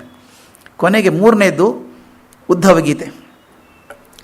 ಆ ಉದ್ಧವಗೀತೆ ಹೇಳೋದು, ಆ ಉದ್ಧವಗೀತೆ ಹೇಳುವಾಗ ಅದು ಸಣ್ಣದಲ್ಲ, 1030 ಶ್ಲೋಕ, 1030 ಶ್ಲೋಕಗಳನ್ನು ಉದ್ಧವಗೀತೆಯನ್ನು ಕೊಡ್ತಾನೆ. ಉದ್ಧವ ಅಲ್ಲಿ ಹೋದಾಗ ವಿದುರ ಸಿಗ್ತಾನೆ. ಅದನ್ನು ಬಳಸ್ಕೊಂಡು ವಿದುರ ತನ್ನ ಸನ್ಯಾಸಾಶ್ರಮ ವನಪ್ರಸ್ಥಾಶ್ರಮಕ್ಕೆ ಬಂದಾಗ ತನ್ನ ಜೊತೆಗಿರುವಂಥವ್ರು ಎಲ್ಲರಿಗೂ ಹೇಳಿ ಮುಂದೆ ಋಷಿಗಳ ಮೂಲಕ ಎಲ್ಲ ಪರಂಪರೆ ಬರೋ ಹಾಗೆ ಮಾಡ್ಕೋತಾನೆ. ಈ 3 ಗೀತೆಗಳನ್ನು, ಆಧ್ಯಾತ್ಮಿಕ ಸತ್ಯಗಳನ್ನು ಕೃಷ್ಣ ನಮಗೆ ಬೋಧಿಸಿದ್ದಾನೆ. ನಾವು ಒಂದು ಗ್ಲಾನ್ಸ್ ನೋಡೋದಾದರೆ, ಕೃಷ್ಣನ ಜೀವನವನ್ನು ನೋಡೋದಾದರೆ, ನಾನು ಹೇಳಿದಾಗೆ 3 ಸ್ಪಷ್ಟ ಭಾಗಗಳು ಕಾಣಿಸ್ತವೆ. ಮೊದಲು ಬಾಲ್ಯ. ಆ ಬಾಲ್ಯದಲ್ಲಿ ಅದ್ಭುತ ರೊಮ್ಯಾಂಟಿಕ್ ಕಥೆ ಅದು, ಅದ್ಭುತ ರೋಮಾಂಚನವಾದಂಥ ಕಥೆ ಅದು. ಅದನ್ನು ಹೇಳಿ ದಣಿಲಾರ್ದವರಿಲ್ಲ, ಅಷ್ಟು ಚೆನ್ನಾಗಿ ನೋಡಿದಂಥದ್ದು. ಯಶೋಧೆಗೆ ತಾನು ಪ್ರೀತಿಯನ್ನು ತೋರಿಸಿ, ದೇವಕಿ ದೂರದಿಂದ ದೇವಕಿಗೆ ತನ್ನ ಆತ್ಮೀಯತೆಯನ್ನು ತೋರಿಸಿ, ಅಲ್ಲಿ ಬರೀ ಬಾಲ್ಯ, ಅಲ್ಲಿ ಕೂಡ ಅಧ್ಯಾತ್ಮನೇ, ಮತ್ತೊಂದೇನಿಲ್ಲ. ನಾವು ಸರಿಯಾಗಿ ನೋಡಿಕೊಂಡ್ರೆ ಅಧ್ಯಾತ್ಮ ಅನಿಸುತ್ತೆ, ಇಲ್ಲದೆ ಓಡಾಡ್ತಾನ ಅನಿಸ್ಬಿಡುತ್ತೆ. ಕೃಷ್ಣ ಯಾವತ್ತೂ ತನ್ನ ಜೀವನವನ್ನು ಹಾಳು ಮಾಡ್ಕೊಂಡವನಲ್ಲ ಒಂದು ಕ್ಷಣ ಕೂಡ. ಅಲ್ಲಿದ್ದಂಥ ನಾನು ನಿನ್ನೆ ಹೇಳಿದೆ ಅದನ್ನು, ಅವರಿಗೆ ಜರೆಯನ್ನು ಕೊಟ್ಟವನು. ಆ ಗೋಪಿಕಾ ಸ್ತ್ರೀಯರಿಗೆ ಜರೆ ಅಂದರೆ ವೃದ್ಧಾಪ್ಯವನ್ನು ಕೊಡೋನು ಜಾರ. ಆದ್ದರಿಂದ ಅವರಿಗೆ ಜ್ಞಾನ ವೃದ್ಧತೆಯನ್ನು ಸಂಪಾದನೆ ಮಾಡಿಕೊಟ್ಟು ಕೃಷ್ಣ ಜಾರ ಅಂತ ಅನ್ಸ್ಕೋಬೋದು, ಚೋರ ಅಂತ ಅನ್ಸ್ಕೊಂಡ. ಆದರೆ ಅವನು ಬದುಕಿದ ರೀತಿ ಅದ್ಭುತವಾದಂಥ ರೀತಿ, ಎಲ್ಲಿವರೆಗೂ ಬೃಂದಾವನ ಬಿಡೋವರೆಗೂ. ಬೃಂದಾವನ ಬಿಟ್ಟು ಮಥುರೆಗೆ ಬಂದ ಮೇಲೆ ಧರ್ಮ ರಕ್ಷಣೆ ಮಾಡಬೇಕು, ಸಾಮ್ರಾಜ್ಯ ಸಂವರ್ಧನೆ ಮಾಡಬೇಕು, ಪೊಲಿಟಿಕಲ್ ಶ್ರೂಡ್ನೆಸ್, ಎಷ್ಟು ವಿಚಾರ ಮಾಡಬೇಕು. ಆಗಿನ ಜನ ಕಲ್ಪನೆ ಮಾಡ್ಕೊಳ್ಳಿ, ಇವತ್ತು ನಾವೆಲ್ಲೋ ಹೋಗ್ಬೇಕಂದ್ರೆ ಇಷ್ಟು ಒದ್ದಾಡ್ತೀವಿ, ದೂರ ಅಂತೀವಿ. ಆಗಿನ ಕಾಲದಲ್ಲಿ ಬಹಳ ಅಂದರೆ ಕುದುರೆ ಮೇಲೆ ಹೋಗಬೇಕು. ಎಲ್ಲಿ ಬರಬೇಕು, ತಾವು ಮ್ಯಾಪ್ ಇಟ್ಕೊಂಡು ನೋಡ್ಬೇಕು, ಗೊತ್ತಾಗತ್ತೆ. ಈಗ ಮಥುರಾ ಎಲ್ಲಿದೆ, ಇವತ್ತಿನ ಅಜ್ಮೇರ್ ಅಸ್ತಿನಾವತಿ ಎಲ್ಲಿದೆ, ದ್ವಾರಕಾ ಎಲ್ಲಿದೆ. ಈಗ ನಾವು ಕಾರಲ್ಲಿ ಹೋದರೆ 1.5 ದಿವಸ ತೊಗೊಂಡು, ಇಲ್ಲಿಂದ ದ್ವಾರಕಾದಿಂದ ಅಹಮದಾಬಾದ್ಗೆ ಬರಬೇಕಾದ್ರೆ ಇಲ್ಲಿ ಬರಬೇಕು. ಎಲ್ಲಿಂದ ಎಲ್ಲಿ ಬರಬೇಕು? ಕೃಷ್ಣ ಕರೆದಾಗ ಬರ್ತಿದ್ನಲ್ರಿ ಅವನು. ಎಷ್ಟು ಅಂದರೆ ಆಗಿನ ಕಾಲದಲ್ಲಿ ಪರಿಶ್ರಮ ನೆನೆಸ್ಕೋಬೇಕು. ಹೋಗೋದು ಎಲ್ಲಿ, ದೃಷ್ಟಿ ಹೇಗೆ, ಈಗಿನ ಕಮ್ಯುನಿಕೇಷನ್ ಇಲ್ಲ. ಅಂಥ ಕಾಲದಲ್ಲಿ ತನ್ನ ಬೇಕಾದವರನ್ನು ಸಂರಕ್ಷಣೆ ಮಾಡುವಂಥ ಜವಾಬ್ದಾರಿ ಹೊತ್ತು ತನಗೋಸ್ಕರ ಏನೂ ಮಾಡ್ಕೊಳ್ಳಿಲ್ಲ. ಇದು ಬಹಳ ಮುಖ್ಯವಾದದ್ದು. ಯಾಕೆ ಕೃಷ್ಣ ಗೀತಾಚಾರ್ಯ ಆಗಿ ನಡೀತಾನೆ ಅಂದರೆ ಉಪದೇಶ ಮಾಡೋದು ಬಹಳ ಸುಲಭ ಇದೆ, ಹೀಗಿರಬೇಕು ಅಂತ. ಆದರೆ ಬದುಕಿ ತೋರಿಸೋದು ಇದೆಯಲ್ಲ ತುಂಬ ಕಷ್ಟ. ಹಿಂದೊಂದ್ಸಲ ಹೇಳಿದ್ದೆ ನಾನು, it is so easy to be a follower of Rama, but live with Rama is impossible. Rama ಭಕ್ತ ಆಗೋದು ಬಹಳ ಸುಲಭ, ರಾಮನ ಜೊತೆಗೆ ಬದುಕೋದು ಬಹಳ ಕಷ್ಟ. ಸೀತೆಯನ್ನು ಕೇಳಿದ್ರೆ ಗೊತ್ತಾಗುತ್ತೆ. ಅದೇ ಥರ ಕೃಷ್ಣ ಭಕ್ತ ಆಗೋದು ಬಹಳ ಸುಲಭ, ಕೃಷ್ಣನ ಜೊತೆಗೆ ಬದುಕೋದು ಕಷ್ಟ. 16,100 ಹೆಣ್ಮಕ್ಕಳಲ್ಲಿ 8 ಜನ ಅಷ್ಟಮಹಿಷಿಯರು ಅಂತ ಹೇಳ್ತೇವೆ. ಕೃಷ್ಣನಿಗೆ ಸಮಯ ಎಲ್ಲಿತ್ತು? ಓಡ್ತಾ ಇದ್ದ. ಓಡಿ ಯಾರಿಗೋಸ್ಕರ ಓಡೋದು? ಧರ್ಮ ರಕ್ಷಣೆ ಮಾಡಬೇಕು. ಪಾಂಡವರ ಸಂಶೋಧನೆಯಲ್ಲಿ ಒಂದು ಭಾಗ ಜೀವನ ಹೋದರೆ, ಪಾಂಡವರ ಶಕ್ತಿ ವರ್ಧನೆಯಲ್ಲಿ 2ನೇ ಭಾಗ ಹೋಯಿತು. ಕೊನೆಗೆ ಪಾಂಡವರನ್ನು ಪ್ರತಿಷ್ಠಾಪನೆ ಮಾಡೋದ್ರೊಳಗೆ ಕೃಷ್ಣಾವತಾರದ ಒಂದು ಲಕ್ಷಣ ಶ್ರೇಷ್ಠತೆ ಬಂದ್ಬಿಡ್ತದೆ. ತನಗೋಸ್ಕರ ಏನು ಮಾಡ್ಕೊಳ್ಳಿಲ್ಲ, ಯಾವ್ದವ್ರನ್ನೊಬ್ಬರನ್ನೂ ರಾಜನ ಮಾಡಲಿಲ್ಲ. ಅವನು ಎಷ್ಟು ಬಗ್ಗೆ ಬ್ಯಾಲೆನ್ಸ್ ಇರ್ತಾನೆ ಅಂತ ಹೇಳಬೇಕು. ಒಂದು ಸಣ್ಣ ವಿಚಿತ್ರ ಘಟನೆ ಆದದ್ದು ಹೇಳ್ಬಿಡ್ತೇನೆ, ನೆನಪಾಗ್ಬಿಡ್ತದೆ. ವಿಚಿತ್ರ ಇದೆ ಅದು. ರುಕ್ಮಿ ತಮ್ಮ ತಂಗಿ ರುಕ್ಮಿಣಿನ ಕೃಷ್ಣ ಮದುವೆ ಆಗಿದ್ದಾನೆ. ರುಕ್ಮಿಗೆ ಸಿಟ್ಟಿದೆ ಕೃಷ್ಣನ ಮೇಲೆ. ಅವನು ಶಿಶುಪಾಲ ಕೊಡಬೇಕು ಅಂತ ತಯಾರು ಮಾಡ್ಕೋತಿದ್ದಾನೆ. ಇವನು ಓಡಿಸ್ಕೊಂಡು ಹೋಗ್ಬಿಟ್ಟ ಆಕೆನ. ಸಿಟ್ಟಿತ್ತು ಕೃಷ್ಣನ ಮೇಲೆ. ಆದರೆ ಮುಂದೆ ಕೃಷ್ಣನ ಮಗ ಪ್ರದ್ಯುಮ್ನ ರುಕ್ಮಿ ಮಗಳ ಲಗ್ನ ಆಗ್ತಾನೆ. ರುಕ್ಮಿ ಮಗಳನ್ನ ಪ್ರದ್ಯುಮ್ನ ಲಗ್ನ ಆಗ್ತಾನೆ. ಅವನಿಗೆ ಇಷ್ಟ ಇಲ್ಲ, ತಂಗಿ ಮಗಳು ಏನು ಮಾಡೋದು, ಆಗಲಿ ಬಂದ ಯಾವ್ದವ್ರ ಜೊತೆಗೆ ಇರಲಿ ಅಂತ ಹೇಳಿ ಪ್ರದ್ಯುಮ್ನ ರುಕ್ಮಿ ಮಗಳನ್ನ ಲಗ್ನ ಆಗ್ತಾನೆ. ಪ್ರದ್ಯುಮ್ನ ಮಗ ಅನಿರುದ್ಧ ಆ ರುಕ್ಮಿ ಮೊಮ್ಮಗಳನ್ನ ಮದುವೆ ಆಗ್ತಾನೆ. ಎಲ್ಲ ಪರಂಪರೆ ಅಲ್ಲೇನೆ. ಇವನು ಆಡಬೇಕಾದ್ರೆ ಎಷ್ಟು ಕೃಷ್ಣನ ಬ್ಯಾಲೆನ್ಸ್ ಹೇಳ್ತೀನಿ. ಬಲರಾಮ ಪಗಡೆ ಆಡಬೇಕು ಮದುವೆ ಹೊತ್ತಿಗೆ, ಅನಿರುದ್ಧನ ಮದುವೆ ಹೊತ್ತಿಗೆ ಪಗಡೆ ಆಡಬೇಕು. ಅವನು ಹೆಂಡ್ತಿ ರೋಚನಾ ಅಂತ ಹುಡುಗಿ ಮದುವೆ ಆಗ್ತಿರ್ತ. ಆದಾಗ ಪಗಡೆ ಆಡಬೇಕಾದ್ರೆ ಬಲರಾಮ ಸ್ವಲ್ಪ ಜೋರು ನಗೋದು ಸ್ವಲ್ಪ ಸ್ಟೈಲು. ಗೆದ್ದಾಗ ನಾನು ಗೆದ್ದೆ ಅಂತ ಹಾರಾಡೋದು. ಅವನು ರುಕ್ಮಿ ಇಲ್ಲ ನಾನು ಗೆದ್ದೆ ಅಂತಂದಂತೆ. ಬಲರಾಮ ಸಿಟ್ಟು ಬಂದು ತನ್ನ ಹಲಾಯುಧೈತೆ ತೊಗೊಂಡು ಹೊಡೆದ್ಬಿಟ್ಟ. ರುಕ್ಮಿ ಸತ್ತೇ ಹೋಗ್ಬಿಟ್ಟ. ಮದುವೆ ಆದ ದಿವಸ ಕಲ್ಪನೆ ಮಾಡ್ಕೊಳ್ಳಿ. ಈಗ ಕೃಷ್ಣನ ಸಂದರ್ಭ ಹೇಗೆ, ಏನು ಹೇಳಬೇಕು, ಅವನು ಯಾರಿಗೆ ಹೇಳಬೇಕು? ರುಕ್ಮಿ ತಪ್ಪು ಮಾಡಿದ್ದಾನೆ ಅಂದರೆ ರುಕ್ಮಿಣಿಗೆ ಸಿಟ್ಟು ಬರ್ತದೆ. ಅಲ್ಲ ನನ್ನ ಅಣ್ಣ ಸರಿ ಮಾಡಿದ್ದಾನೆ ಅಂದರೂ ಸಿಟ್ಟು ಬರುತ್ತೆ. ಅದಕ್ಕೆ ಬ್ಯಾಲೆನ್ಸ್ ಮಾಡಿ ಹೇಳ್ತಾನೆ, ಯಾವ ಗಳಿಗೆ ಏನು ಆಗಬೇಕೋ ಅದಾಗ್ತದೆ, ತಲೆ ಕೆಡಿಸ್ಕೋಬೇಡಿ ಅಂತ ಹೇಳ್ತಾನೆ. ಮದುವೆ ಆದ ದಿವಸ ಸಾಯಂಕಾಲ ಪಗಡೆ ಆಡುವಾಗ ಅಂದರೆ ಕೃಷ್ಣ ಸಂಭಾಳಿಸ್ಬೇಕು. ನೋಡಿ, ಇವರೆಲ್ಲರನ್ನೂ ಸಂಭಾಳಿಸ್ಬೇಕು, ಎಲ್ಲರನ್ನೂ ಜೊತೆಗೆ ಇಟ್ಕೊಂಡು ಹೋಗ್ಬೇಕು, ಯಾರನ್ನೂ ಬಿಡೋಕ್ಕಾಗಲ್ಲ. ಇಂಥ ಕೃಷ್ಣ, ನಾವು ಅವ್ರನ್ನ ಇಡೀ ಜೀವನದ ಒಂದು ಸಂದೇಶವನ್ನು ಒಂದೇ ಮಾತಲ್ಲಿ ನೋಡೋದಾದರೆ, ಯಾವ ರೀತಿ ಬದುಕಿದರೆ ವ್ಯಕ್ತಿಗೂ ಸಮಾಜಕ್ಕೂ ಒಳ್ಳೆಯದಾಗ್ತದೋ ಅದು ಧರ್ಮ ಅಂತ ವ್ಯಾಖ್ಯೆ ಕೊಟ್ಟವನು.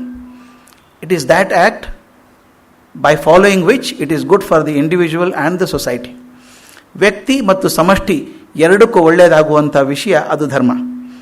ಇವೆರಡರ ಹಿತಸಾಧನೆಯಲ್ಲಿ ಏನಾದರೂ ಜಗಳ ಬಂದರೆ, ತಕರಾರು ಬಂದರೆ, ಆತ ಹೇಳ್ತಾನೆ ಆದ್ಯತೆ ಸಮಾಜಕ್ಕೆ, ವ್ಯಕ್ತಿಗಲ್ಲ.